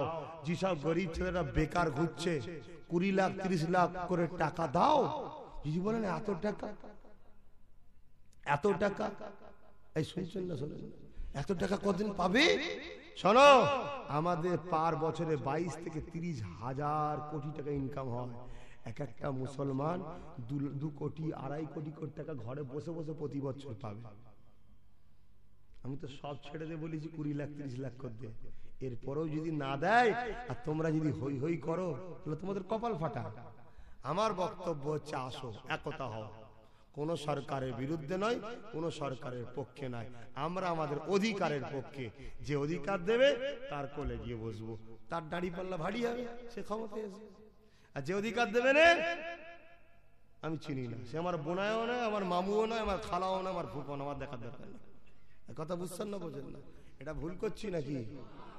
আলহামদুলিল্লাহ, আজকের দিনে আল্লাহ শুকর, একেবারে তরুণ তাজা ছেলেগুলো সব উঠছে, যারা মরণকেও ভয় করে না। আর এদের সঙ্গে যেখানে যেখানে পাল্লা নিয়েছে নেতারা, এরা সেকেন্ডে সেকেন্ড ওদের মুখে ঝামা ঘষে দিয়েছে। এই তোমাদের মানিক পিন না কি বলে, এখানে এক বাঁদর রয়েছে, কি করব মুসলমান। এখন যদি রাস্তাটা অবরোধ করে বলি জগৎবল্লভপুর থানাকে তোল ওকে, দেখা যাবে একটা মুসলমানকে তুলছে, শুনতে খারাপ লাগবে। হুজুরের ছেলে দেখলে মুসলমানকে ফেঁসে দিল, কিন্তু কেমন মুসলমান? ওর তো উচিত এই ছেলেগুলোর সঙ্গে ভেতরে ভেতরে যোগাযোগ রাখে, এই তোদের সুবিধা অসুবিধা আমাকে বলবি, আর আমরাও ওর পাশে থাকবো, ঠিক না বেটি? মিলে ঝুলে থাকা দরকার তো। ও হাঁ করা পাগল এই করছি, হিসাব সাবটা মিটুক, ওর বিচার করবো, অত আর ভাবতে গেলে চলবে না। হিসাব সাবটা হয়ে যাক, তারপর ব্যবস্থা হবে। যদি সুধরে যাই ভালো, আর না একদিন এসে এই রোডটা বন্ধ করে দেবো, দিয়ে মিডিয়া ফিডিয়া ডেকে এর গুন্ডাগিরির কথাটা প্রচার করে দিয়ে সন্ত্রাসবাদের খাতায় ওর নাম তুলে দেবো। ও মুসলমান নাম কি করবো? তো সন্ত্রাসী তো। ওর জন্য আমার ছেলেরা, সন্ত্রাস কাকে বলে? যে আতঙ্ক সৃষ্টি করে তাকে সন্ত্রাস বলা হয়, যার কারণে লোক ভয় খায়। তো ওর কারণে ফুটপাতে আহলে সুন্নাত জামাত ছেলেরা ভয় খেচ্ছে, তো সন্ত্রাস নয়। কিন্তু মুসলমান বলে একদিন চুপ করে আছি, যদি শুধরে যাই ভালো, না হয় ছাড়লে হবে না। আপনারা কি বলছেন, ছেড়ে দিতে হবে নাকি? যারা ফুটপাতে আহলে সুন্নাত ওয়াল জামাত করছে, এরা কি টিএমসির লোক নাকি? এরা কি সিপিএম এর? এরা কি কংগ্রেসের? এরা কি বিজেপির? না, এরা হলো মুহাম্মাদুর রাসূলের। জোরে বলুন সুবহানাল্লাহ। এবারে যদি মনে করো আমি টিএমসি করি, এই তোর বাপের বাপও রুখতে পারবে না মুহাম্মদ মুস্তাফার গোলামকে। জোরে বলুন সুবহানাল্লাহ। তোরা বাঁচার জন্য, নিজের গদির জন্য লোককে দিয়ে মার্ডার করিস, আর আমরা লোককে বাঁচাবার জন্য নিজেদের জান দিয়া কেউ পছন্দ করি। জোরে বলুন সুবহানাল্লাহ। পার্থক্য আছে কোথা নাই? তবে হ্যাঁ, গণতান্ত্রিক দেশে একজনকে ভোট দিতে হবে, দেবো। আহলে সুন্নাত ওয়াল জামাতের কেন্দ্র অফিস, যারা আমার গরিব মুসলমানদের জন্য ভাববে, মসজিদ মাদ্রাসার উপরে যারা হাত তুলবে না, অধিকার যারা আমাদেরকে বাঁচার দেবে, আমরা সবাই মিলে তার পাল্লায় উঠবো। একা একা উঠবো কেন? সবাই মিলে উঠবো, হাড়ি বেশি হবে, কত লিবিলে কি। আর যদি কেউ চোখ দেখায়, রে বাবা আমার ভোটে তুমি ক্ষমতায় পেলে, আর আমার বোনেরই হাত ধরছো, তার মানে ওর বিচার করা দরকার আছে না? নয়, তোর বিচার করতে কোনো মারপিট নয়, সব জব্দ হয়ে যাবে। অলরেডি সব জায়গার মানুষ শুরু হয়ে গেছে। এবারে লাস্টে বাধ্য হয়ে কি করছে, ছেলেদের ঘরে চাপার চেষ্টা করছে। অনেক জায়গায় অনেক ছেলেকে জেল দিয়েছে। থানায় নিয়ে যে বড় বাবু বলছে সংগঠন ছেড়ে দে। আরে তুই পুলিশ না পার্টির দালাল রে? কথা বুঝছেন না? বুঝেন না? মাল খেয়েছে, কিন্তু আল্লাহ শুকর বললে হবে না, এদের ঈমান আছে। এরা বলছে ভাই স্যার তাহলে এই কথা, তো শোনেন আমার কথা, জেল খাটবো তো ভাইজান ছাড়বো না। 2 মাস জেল খাটলো, বেল্ট হলো, বেরিয়ে চলে এলো। বেরিয়ে এসে যা সংগঠন করছিল এখন আরো জোরে করছে, বুক ফুলিয়ে করছে, আরো ফুলিয়ে কর। আবার 2 মাসের জন্য জেলে যাবি, তো কি হয়েছে? আরে আমার নবীন সাহাবারা জেল খেটেছে নায়ের জন্যে, রসুলের জন্যে, আল্লাহর জন্যে, হকের জন্যে। সেই সাহাবাদের অনুসরণ করে আমরাও নায়ের জন্যে, রসুলের জন্যে, হকের জন্যে লড়ব। যদি এতে জেল দেয়, দুনিয়ার মানুষ মনে করবে শাস্তি দিচ্ছে, কিন্তু আমরা জানি সাহাবাদের সুন্নত পালন হচ্ছে। এ যুবকেরা, আবু হানিফা হুজুর জেল খেটেছিল, বাদশার বিরুদ্ধে লেগেছিল, বাদশা অন্যায় কথা বলেছিল, আবু হানিফা বলেছিল না মানবো না, কেননা ওটা আমার রাসূলুল্লাহ শরীয়তের বেখেলাফ। বাদশা জোর করে নিয়ে যে আবু হানিফা হুজুরকে জেলে দিয়েছিল, জেলে দিয়ে বিষ খাইয়ে হুজুরকে শহীদ করে দিয়েছিল। আবু হানিফা হুজুর জান দিয়ে দিল, কিন্তু আমার রাসূলুল্লাহ শরীয়তের বিরোধীর সঙ্গে হাত মিলালো না। ইমাম মালিক হুজুর আবার জেল খেটেছে, কিন্তু অন্যায় সঙ্গে আপোষ করেনি। এ ছেলেরা, যুবকেরা, তামাম জমিনের উপরে সমস্ত যুবকদের জান্নাতি সর্দার ইমামে হোসেন আমাদেরও জান্নাতি সর্দার। ইনশাআল্লাহ জান্নাত যাব, বলুন ইনশাআল্লাহ। আমার আল্লাহ রহমতের উপরে ভরসা আমাদের বেশি না গজবের উপরে? রহমতের উপরে। আমাদের টান রহমতের দিকে, ঠিক না বেটি? আল্লাহর রহমত তো গজবের থেকে বড় বেশি, কি? তাহলে আমরা ইনশাআল্লাহ জান্নাত দেব, বলুন ইনশাআল্লাহ। তবে দিল যদি নবীর জন্য কাঁদে ইনশাআল্লাহ বলে লাভ হবে, আর না কাঁদলেও ইনশাআল্লাহ কিছু কাজ নেই, জাহান্নামে যাবে। এই কথা বুঝছেন না, বোঝেন না? দিল কাঁদে তো নবীর জন্য, হ্যাঁ, তাহলে ঈমানদার আছো। গুনাহগার হতে পারো, ঈমানদার। আর যদি আমল করো, ভালো কাজ করো, তাহলে ঈমানদারের সাথে সাথে বেগুনাহ হয়ে যাবে, আরো দরজা বড় হয়ে যাবে। হযরত ইমাম মালিক হুজুরে জেল খেটেছে, কথা বুঝছেন না, বোঝেন না? কিন্তু অন্যায় সঙ্গে আপোষ করেন। জান্নাতি যুবকদের সর্দার, আমাদের সবার জান্নাতি নেতা হবে কে? ইমামে হোসেন হুজুর, ইমামে হাসান হুজুর। তো ইমামে হোসেন হুজুর কি করেছে? গর্দান কেটে দিয়েছে, কিন্তু অন্যায়ের সাথে হাত মিলায়নি। চুক্তি করতে পারতো তো, এই জি তুই এক কাজ কর, সব তুইলে মক্কা মদিনা আমায় ছেড়ে দে, চল তোর হাত ধরে নিচ্ছি আমি। কি অফার তো ছিল, ধরেছে না, কারণ এজিদ আমার রাসূলের শরীয়তের বিরুদ্ধে। তাহলে দিন দুনিয়ার বাদশাহ হাবিবুল্লাহ নওয়াসা, যে দুনিয়া থেকে জান্নাতের সার্টিফিকেট পেয়ে গেছে, তার কি দরকার ছিল লড়াই করার? তুমি আমি যেমন মনে হচ্ছে যেন নবীর আগে জান্নাত যাবে মনে হচ্ছে, কোনো ধান্দাই নেই ইসলামের। এই ছেলেরা ভাবো, এখনো সময় আছে, ভাবো। কারবার, ব্যবসা বাণিজ্য, দুনিয়াদারি সব করো, কিন্তু আখেরাতের জন্য তো কিছু একটা করতে হবে।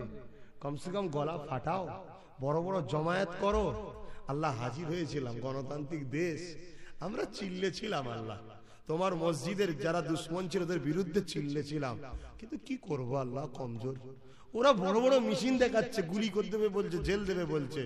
আল্লাহ তথাপি আমরা রাস্তা ছাড়িনি, বহুত পিটিয়েছে। এক কথা বুঝছেন না, বোঝেন না? কমসে কম বলতে তো পারবে। আর আমার বক্তব্য হলো, তোমরা যদি একতা হও না, তোমাদের ঘরে কেউ লাঠি তুলবে না। কেন? গদি আলাদা জিনিস, এরা কখনো গদি হারাতে চাইবে না, এরা তোদেরকে তেলি মাখাবে। তখন দেখবি আজকে ওই ঠাকুরনগর না কি বলে, বনগা, 1-1.5-2 লক্ষ ভোটার, কিন্তু ওদের ভোটারটা যেদিকে যাবে 1.5 লাখ। দেখুন, ওদের নামে ইউনিভার্সিটির ঘোষণা হলো, কলেজ আছে, হসপিটাল, দুটো এমপি আছে। কথা বুঝছেন না, বোঝেন না? আর আজকে 3.5 কোটি ভোটার, কোনো খবর আছে মুসলমানদের? তা আমি কোনো 3.5 কোটি দেখার দরকার নেই, আমি 20-30 লাখকে এক জায়গায় করতে চাইছি। কথা বুঝছেন না, বোঝেন না?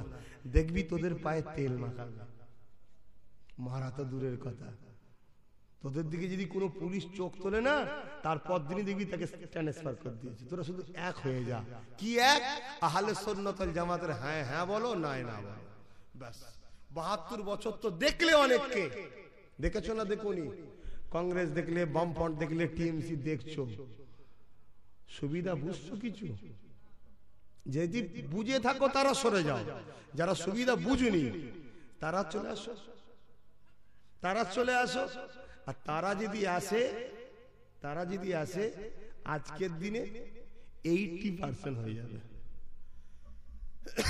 কথা বুঝছেন না, বোঝেন না? তার মানে 1 কোটিতে 80 লাখ সুবিধা পাইনি। তাহলে বুঝে দেখুন কি হচ্ছে। যা কোন দিকে আসবে না আসবে জানি না, তবে আমার রাসূলুল্লাহ জন্য একতা হওয়া দরকার আছে না নাই? আজ গ্রামে গ্রামে একদল মুনাফিক ঘুরে বেড়াচ্ছে, মুসলমান সেজে দাড়ি রেখে মাথায় টুপি দিয়ে। কেউ বলছে ঈদে মিলাদুন নবী চলবে না, কেউ বলছে আমার নবী মরে গেছে, কেউ বলছে নবী নূরের তৈরি নয় মাটির তৈরি, কেউ বলছে নবী আমাদের মতো মানুষ। এ নবীর উম্মত, তোদেরকে জিজ্ঞাসা করি, তোর বাপকে যদি কেউ খোঁড়া বলে তোর গায়ে লাগবে? তোমার বাপের থেকেও তোর রাসূল আমাদের কাছে সেই নবীকে যারা মরা বলে, তোমার দিল যদি না কাঁদে, কিসের মুসলমান তুমি? কিসের নামাজ পড়ো, কিসের রোজা রাখো? তোর জন্য জাহান্নাম অপেক্ষায় রয়েছে। আমার বক্তব্য, আসো প্রতিটা গ্রামে গ্রামে 30-40 করে একতা হয়ে যাও। ওই গ্রামের ইমাম হোক, মৌলানা হোক, হাজি হোক, জেলার সাহেবই হোক, আমার নবীর বিরুদ্ধে কিছু বললে কোনো কথা নয়, বেটাকে ধর, বাঁধ আর পেট। কথা খারাপ বললো মানে ই কি ওয়াজ হচ্ছে হুজুর? ও সেই কি বলে বীরভূমের ফাটা কেষ্ট নাকি? ও বলছে পুলিশকে গাড়িকে বোম মারো, ওর বেলায় দোষ নয়। ও তোমার দিদির লোক না? তুই যদি তোর হয়ে লড়তে পারিস, তোর কথাটা ভালো লাগছে। আর আমি দিন দুনিয়ার বাদশার হয়ে কথা বলছি, যিনি মানুষকে ন্যায় দিয়েছে। আমার কথা খারাপ লাগছে? লাগলে সোজা রাস্তা কেটে পড়ো, যার ভালো লাগবে সামনে আসো। আই গলায় গলায় মিলবো, দু ভাই দুনিয়ায় থাকবো একসাথে, আর পরকালে জান্নাত ও রাসূলুল্লাহর পিছু পিছু ইনশাআল্লাহ যাবো। চ ভালো লাগে আয়। আমি কাউকে জোর করিনি। আজ কত বছর ধরে আমার বিরোধী চলছে বাংলায়, আমি দেখেছেন চেঞ্জ হয়েছি। কত দিক দিয়ে আমাকে ফাঁসাবার প্ল্যান চলছে জানেন? আমি কত দুঃখে, কত কষ্টে, কত চাপের মধ্যে, কত টেনশনে থাকি আপনারা জানেন না। আমার মা, আমার বাপ, আমার বোন, আমার ভাইয়েরা কাঁদে আমাকে নিয়ে। যেই ছেলেটার উপরে এত চাপ, এত টেনশন, কত পরিবারের কথা বলবো, আমার ভেতরের কথা আপনাদের ঘরে কি বলবো। কিন্তু আমি লড়িনি আমার জায়গায়। কেন? আমি জানি আমার তকদির কোনো মানুষ লেখে নেই, আমার তকদির আমার সৃষ্টিকর্তা লিখেছে। এই তকদিরে তিনি যা লিখেছে তাই ঘটবে। চলো, কোনো পৌড়া নয়। হ্যাঁ, কষ্ট হয়, বুকে আঘাত লাগে, তথাপিও কাঁদি, নামাজে বসে কাঁদি, একা একা বসে বসে কাঁদি। কিন্তু যখন আবার এখানে চলে এসি সব ভুলে যাই। চলো, কোনো কথা নাই। মেরে দেবে, চল, গাল দেবে দে, রাস্তায় আটকাবি আটকা, অপমান করবি কর, যা খুশি করে লেগে যা। আমি এতটুকু জানি, দুনিয়া আমার জন্য নয়। আমি দুনিয়া এসেছি মোস্তফার কুত্তা হয়ে থাকবো বলে, আর পরকালে মোস্তফা সাফাত পেয়ে আল্লাহর জান্নাতে যাবে, এর জন্য আমি দুনিয়া এসেছি। তোমাদের ঘরেও বলে যাই, করো, সংসার করো, ছেলে পুলে, স্ত্রী, কারবার, দোকানদারি, ব্যবসা বাণিজ্য সব করো। যখনই আমার মোস্তফার বিষয়ে কোনো কথা হবে, তখন একটু প্রতিবাদও করো। কথা বুঝছেন না? বোঝেন না? আমি তো এটা বলে দেখতে চাইছি কার কি বক্তব্য। আমরা কেন মারতে যাব ধরে বেঁধে? এটা তো আমার বক্তব্য, কার কি মন্তব্য। এটা চলে যাওয়ার পরে যারা মুনাফিক দেখবেন এই কথাটাকে তুলবে, ওটা চিনার জন্য আমি একটু কড়া কড়া কথা বলি, ওইগুলোকে চেনার জন্য। আজকে দুনিয়ায় এত লোক ভুল কথা বলে, কারো কথা সমালোচনা হয়, আমার কথা সমালোচনা কেন হয়? তার মানে আমার খুঁতটাকে ধরার জন্য ঘোরে। যখনই বললাম ধরো, পেটো, বাঁধো, পেটো, ওইটাই শুধু বললো সব ঠিক আছে। পিটার কথাটা কেন বললো? ও তো আমার খুঁত খুঁজছিল, ওকে সুযোগ দিলাম আমি। তুই মুনাফিক, এটা লোক চিনে যা। কথা বুঝছেন না? বুঝুন না? কেন? তার আগে তো আমি আগেই বলে দিয়েছি, আইনকে হাতে নেবেন না। বলেছি না? বলিনি? হ্যাঁ, আসুন সবাই মিলে তার বিরুদ্ধে আন্দোলন করি, কেস করি, থানায় যে ডায়েরি করি, যে লোকটা সন্ত্রাস আমার ধর্মের উপর আঘাত দিচ্ছে, এটা আমাদের জন্য যথেষ্ট। তবে হ্যাঁ, আমি যে কথা বলেছি একেবারে ভুল নয় গো। আমার নবীর হাদিস থেকে প্রমাণ দিয়ে যা, শুনে রেখে দাও। আল্লাহ নবী বললেন, তিনটে গুণ যার মধ্যে আছে তার মধ্যে ঈমান আছে। প্রথম নম্বর গুণ হলো, অন্যায় দেখলে হাত দিয়ে প্রতিবাদ করবে। রাসূলুল্লাহর বিরোধী বলা এটা অন্যায় না অন্যায় নয়? মুখ খুলে বলুন। নবী কি বলল? অন্যায় দেখলে হাত দিয়ে প্রতিরোধ করবে। আমি যে বলেছি ধর পেট বাঁধ, শরিয়াতে মিলছে না মেলে না? আবার নবী আমার বলেছে দেশকে ভালোবাসো, তাই ভারতের জমিনের মুসলমান তোমরা ধরো পেট বাঁধো মারো করতে পারবে না। কেন? আমার দেশের সংবিধান বলছে আইনকে হাতে নিতে পারবে না, ইসলামিক কান্ট্রি নয়। তাই রাসূলুল্লাহ দ্বিতীয় অপশনটা আমাদেরকে মেনে চলতে হবে। ওই দ্বিতীয় অপশনটা কি? রাসূল বলছেন অন্যায় দেখলে মুখ দিয়ে প্রতিবাদ করো। আমার দেশ বলছে প্রতিবাদ করো। তাহলে এর জন্য একা চিল্লালে হবে? সবাই মিলে চিল্লাতে হবে তো নাকি? আজকে এই গ্রামে যদি 40টা যুবক এই গ্রামে চিল্লাচিল্লি করে, ওই লোকটা কেন নবীর বিরুদ্ধে বলল, ওকে বার করো গ্রাম থেকে, তাহলে বলারা দ্বিতীয়বার কোন সাহস পাবে? তাহলে এই গ্রামে খোদার গজব থেকে রেহাই পাবে। আর নাই যে গ্রামে আমার আল্লাহর দোস্তর বিরুদ্ধে সমালোচনা হবে, ওই গ্রামে খোদার গজব হবে। কি গো ভাইয়েরা যারা দাঁড়িয়ে দাঁড়িয়ে কষ্ট করে আছেন, আমার ওয়াজ ভাল লাগছে তো নাকি? না আপনারা দাঁড়িয়ে দিনে আমাকে খ্যাপা মনে করছেন? কি বকছে বলিন পাগলের মতো উল্টোপাল্টা? হ্যাঁ হ্যাঁ, যদি কারো মনে হয় ঠিকই বলেছি বা কিয়ামত দিন বুঝে যাবে বাবা কে খ্যাপা আর কে ভালো। এখন কিছু বুঝার দরকার নেই, এখন বুঝেই বা কি লাভ হবে? কি এখন বুঝে কোনো লাভ আছে? বুঝার জায়গা তো কিয়ামতের দিন, সেদিন বুঝে যাবে। ছেলেরা, যুবকেরা, আব্বারা, তরুণেরা, সবার বেলায় মারপিটে অসুবিধা নাই।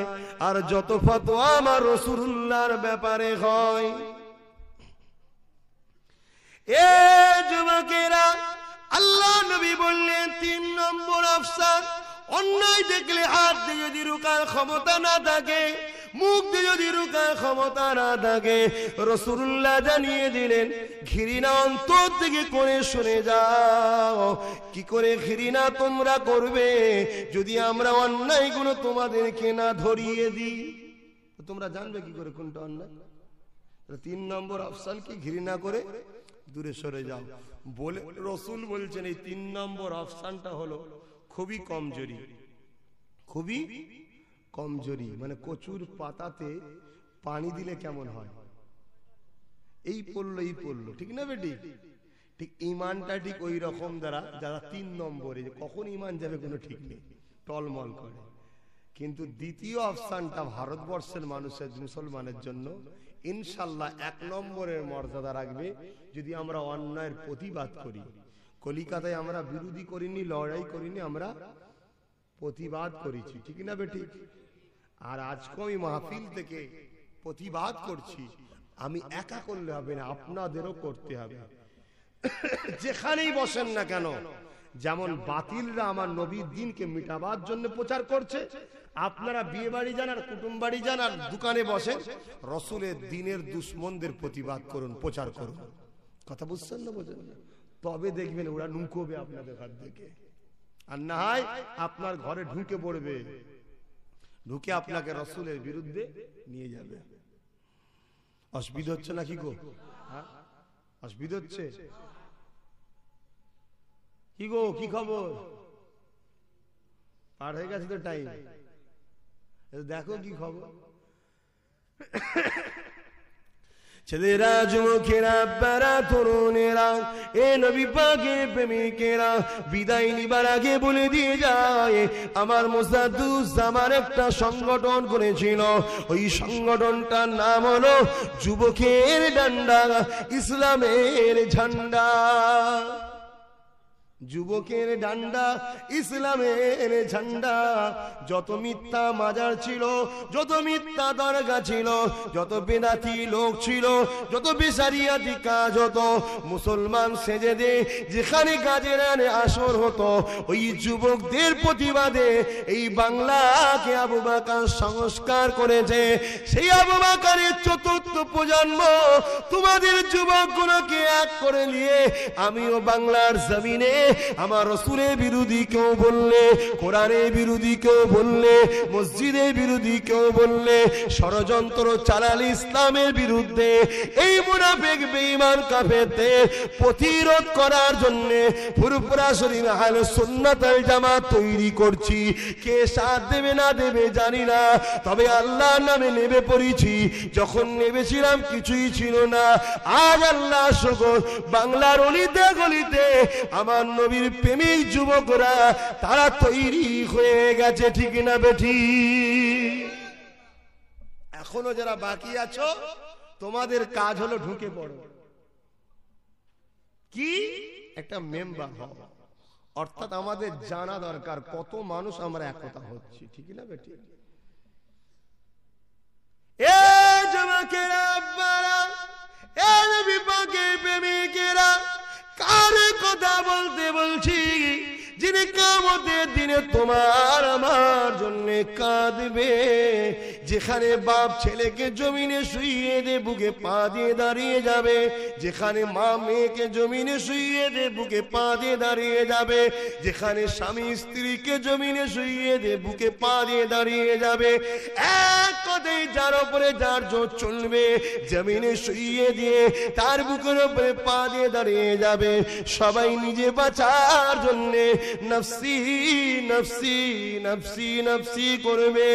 এই কঠিন দিনেতে আল্লাহ নবী যিনি তোমার আমার জন্যে চোখের পানি ফেলে দিয়ে আল্লাহ পাকের আরশাজিমের নিচে মাকামে মাবুদে কেঁদে কেঁদে বলবে, আল্লাহ আমিও খুশি হয়ে যাব, আল্লাহ আমিও দুঃখ পাবো, আমার উম্মতরা যদি জাহান্নামী হয়ে যায়, আল্লাহ আপনি বলেছেন আমাকে রাজি করবে, আমি আপনার গোলাম, আপনার বান্দা, আপনার মুহাম্মদ রাসূল, আপনার দাস, আপনার কাছে আশা রেখেছি আমার একটা উম্মতি যেন জাহান্নামী না হয়ে যায়। এই যুবকেরা, আব্বারা, তরুণেরা, আমার রাসূলুল্লাহ চোখের পানির বিনিময়ে আল্লাহ সেদিন তোমাকে আমাকে নাজাত দিতে পারে।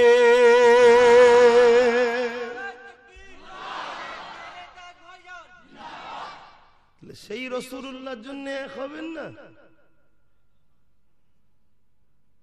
আজকে দুনিয়ায় একটা ঘর পাওয়ার জন্য তার হয়ে লড়ছেন, এক হচ্ছেন, ঠিক আছে দুনিয়া করছেন, কিন্তু আপনার এটা তো আগে এটার জন্য করছেন না কেন? আমার বক্তব্য তো এই জায়গায়। কি গো তোমাদের অসুবিধা হচ্ছে নাকি? বড় যেন কষ্ট লাগছে এবার মনে হচ্ছে। দরুদ শরীফ আল্লাহুম্মা সাল্লি আলা।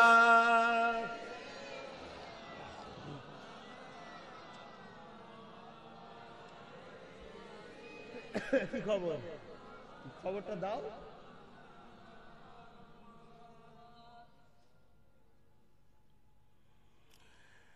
দিল কা উজালা, ওখানে তারা বসা যে দেখছি সংগঠনের ছেলে কি করছিস তোর মধ্যে?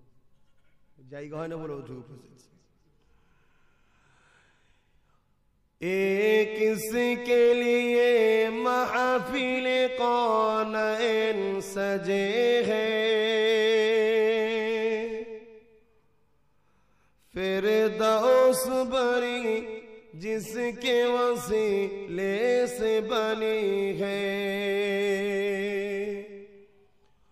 ओ जिसके लिए महफिल कौन सजे हैं, फिरदौस बरी जिसके वसीले से बनी है, ओ हासिमी मक्की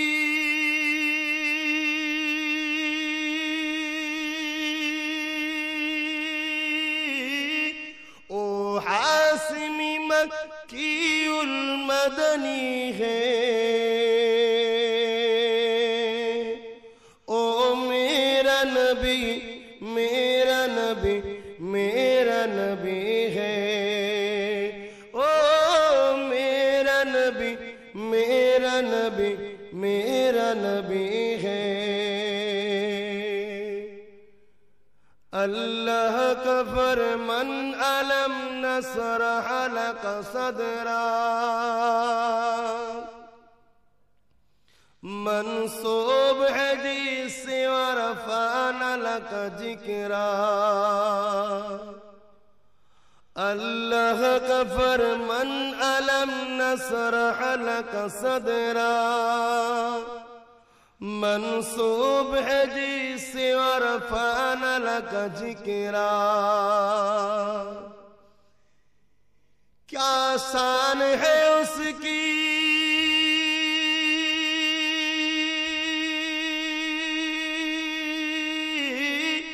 क्या शान है उसकी जो उम्मी लकाब है ओ मेरा नबी मेरा नबी मेरा नबी है ओ मेरा नबी मेरा नबी मेरा नबी है मुज़म्मिल मुदस्सिर यासीन ताहा क्या क्या नए अलकब से मौला ने पुकारा मुज़म्मिल मुदस्सिर यासीन ताहा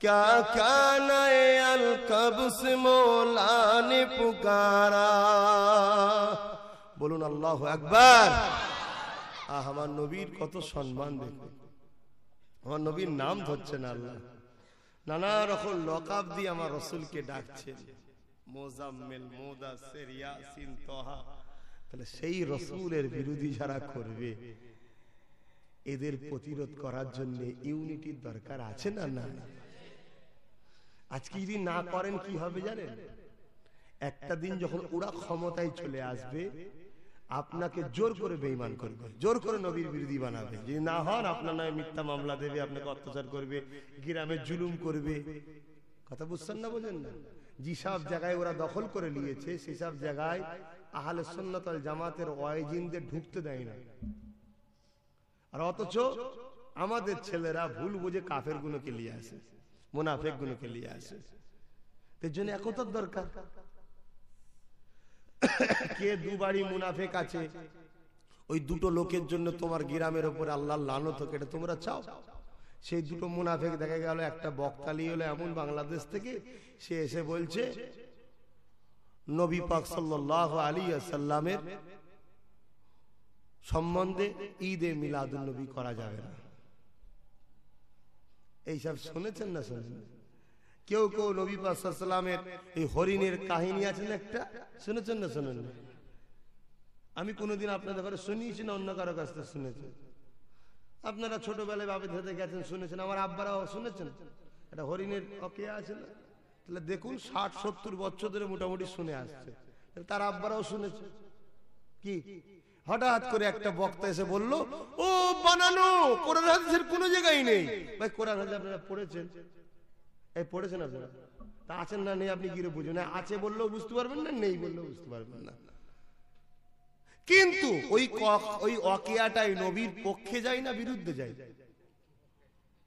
আজ সমাজের মানুষ ওই ওয়াকিয়াটাকে নবীর ভালোবাসায় শোনে আর সুবহানাল্লাহ বলে আছে না নেই কিছুই এরা জানে না আলেমরা বলেছে আছে মেনে যাচ্ছে কেউ এসে বলে নেই সমাজে একটা ফিতনা তৈরি হবে ঠিক না বে ঠিক কিন্তু এই ওয়াকিয়াটা রাসূলের পক্ষে যায় বিপক্ষে যায় না দ্বিতীয় নম্বর কথা হলো আছে না নেই এই সমাধানের জন্য একতার দরকার যে আছে বলছে তাকেও বসাতে হবে যে নেই বলছে তাকেও বসতে হবে এই বসানোর জন্য একটা থার্ড পার্টির একতার দরকার আছে না না ওটাই আহলে সুন্নাত ওয়াল জামাত হচ্ছে বস এতদিন শুনলাম আছে ঠিক আছে তোরা যখন নেই বলছিস আমরা যারা আছে তাদের দিকেও নয় তোর দিকেও নয় এখন নিউটন চলো আছের মুফতিদের নিয়ে আসো নেই মুফতিরা বসো যদি থাকে হাদিস কোরআন খুলে দেখাবে তখন এই বেটাকে ব্যবস্থা করা হবে জীবনীরা বুঝবে না কেন ওটা একটা নয় দুটো নয়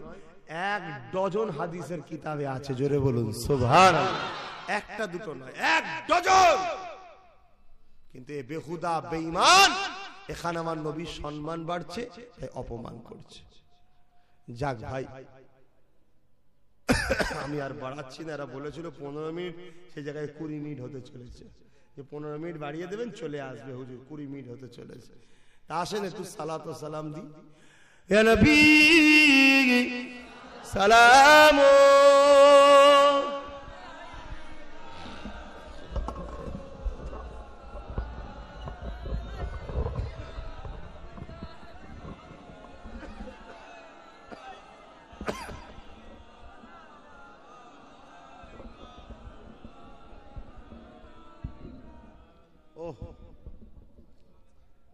খোদা কি যে হবে পরকালে, মারবে না ছেড়ে দেবে আল্লাহ।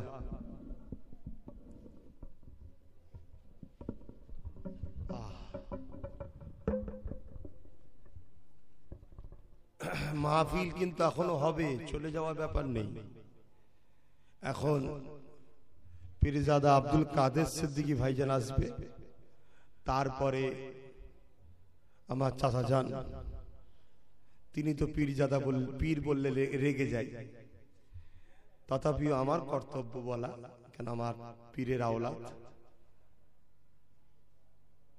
পীর আল্লামা তোহা সিদ্দিকী সাহেব তিনি আসবেন। এটা আমার দায়িত্ব মনে করি, কেন আমি দাদা হুজুরকে ভালোবাসি, 5 হুজুরকে ভালোবাসি। তিনাদের মুখের দিকে চেয়ে তিনার আওলাদদের জুতো আমি মাথায় রাখা পছন্দ করি। আমি একটা ছোটখাটো মানুষ, অত বাবা মা দেখারও দরকার নেই, অত টাকা বড় দরকার নেই। পীরের আওলাদ যদি দাঁড়িয়ে মতো দেখতে পাই, আমি না দেখার ভান করে চলে যাব। কেন দিদি বলেন, কেন? আমার ভক্তিতে যেন না কম হয়ে যায়। যদি ফট করে মনে পড়ে দাদা হুজুরের আওলাদ দোষ করলো আর আমি টানলাম দাদা হুজুরকে, কি বলে না বলে না, দোষ করেছি আমি, টানলো দাদা হুজুরকে। বাবা যাই হোক, তোমরা কোন শরিয়াত পড়েছো জানি না, আমাকে আল্লাহ যতটুকু জ্ঞান দিয়েছে আমি এতটুকু বুঝিয়েছি, আমি বললাম। উনি ওনার জায়গায় ঠিক আছে, উনি বলে, কিন্তু আমি আমার জায়গায় ঠিক আছি, কারণ আমার ছোট হুজুরের রক্তের আওলাদ। তাই উনি আসবেন, তিনি আখিরি দোয়া করবেন।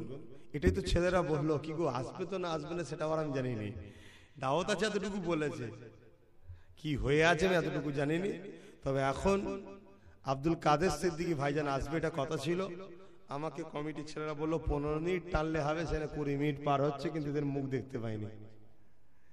যাক, আমি সালাম পড়িয়ে বিদায় নিচ্ছি।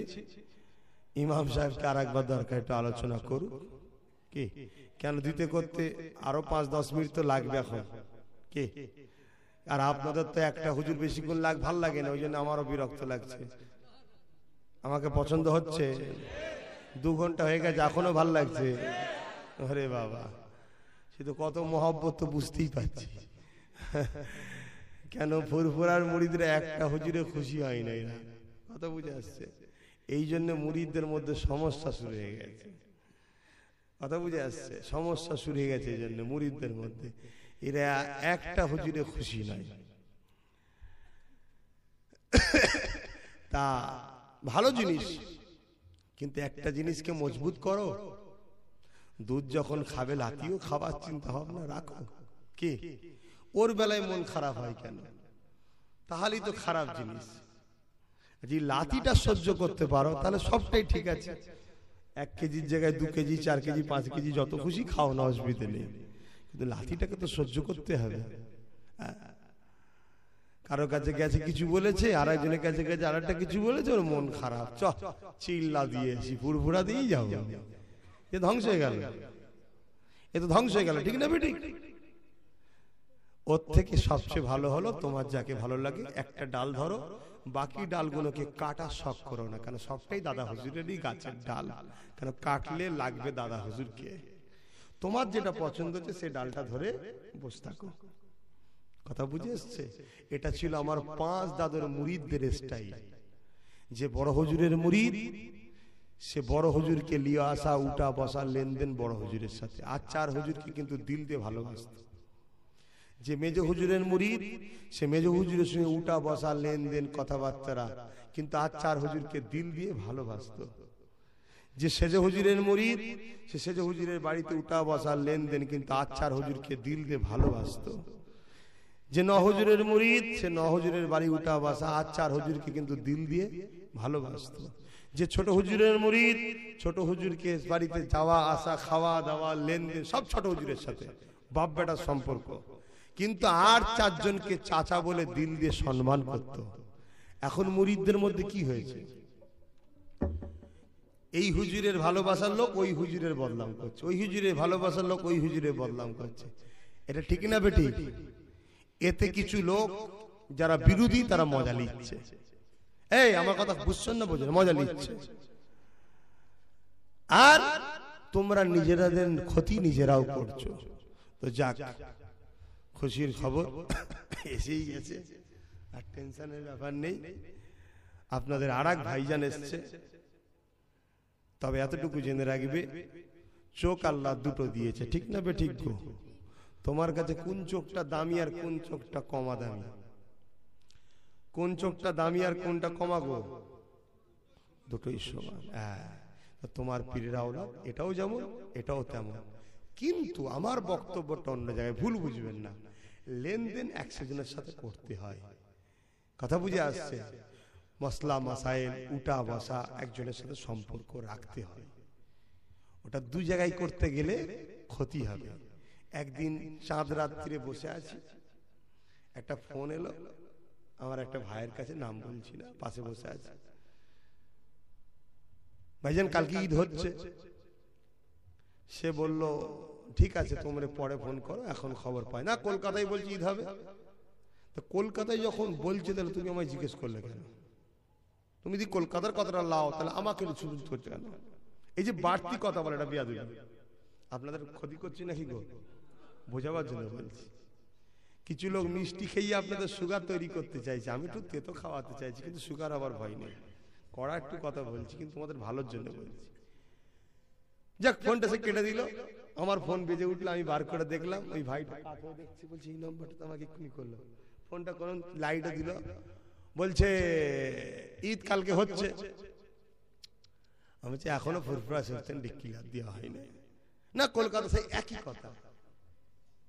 এই যে মুরিদের মধ্যে তুমি ঠিক করো, একটা পীরের কাছ থেকে শুনে কি তুমি খুশি হলে না? আমার বক্তব্যটা এই জায়গায়, তোমার যাকে ভালো লাগে একজনের সঙ্গে ধরে রাখো, তার নম্বর রাখো, তার কাছে তুমি যাও, তাকে তোমার কাছে নিয়ে আসো। কিন্তু বাকি সবার সঙ্গে মহব্বত রাখো, ধোকা দিও না। কেন সবটাই হলো তোমার দাদা হুজুরেরই গাছের ডাল, কষ্ট হবে কাটলে। ইয়া নবী সালাম, ইয়া রাসূল সালাম, ইয়া হাবিব সালাম, সালামাতুল্লাহ।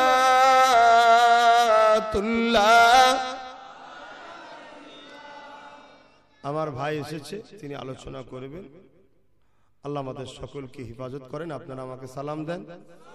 ওয়া আলাইকুম আসসালাম ওয়া রাহমাতুল্লাহি ওয়া বারাকাতুহু। আচ্ছা, আপনারা সকলে বসেন, সকলে বসেন। আমি বসতে বলছি তো, বসেন। আমি সালাম দিচ্ছি, উত্তর দেবেন। কেউ হাত বাড়াবেন না, দাঁড়াতে হবে না, কারণ জায়গাটার সিস্টেম আলাদা। এখন দাঁড়াতে আপনাদের হবে না, আমি ইজাজত দিচ্ছি বসার। আসসালামু আলাইকুম। দরুদ শরীফ আল্লাহুম্মা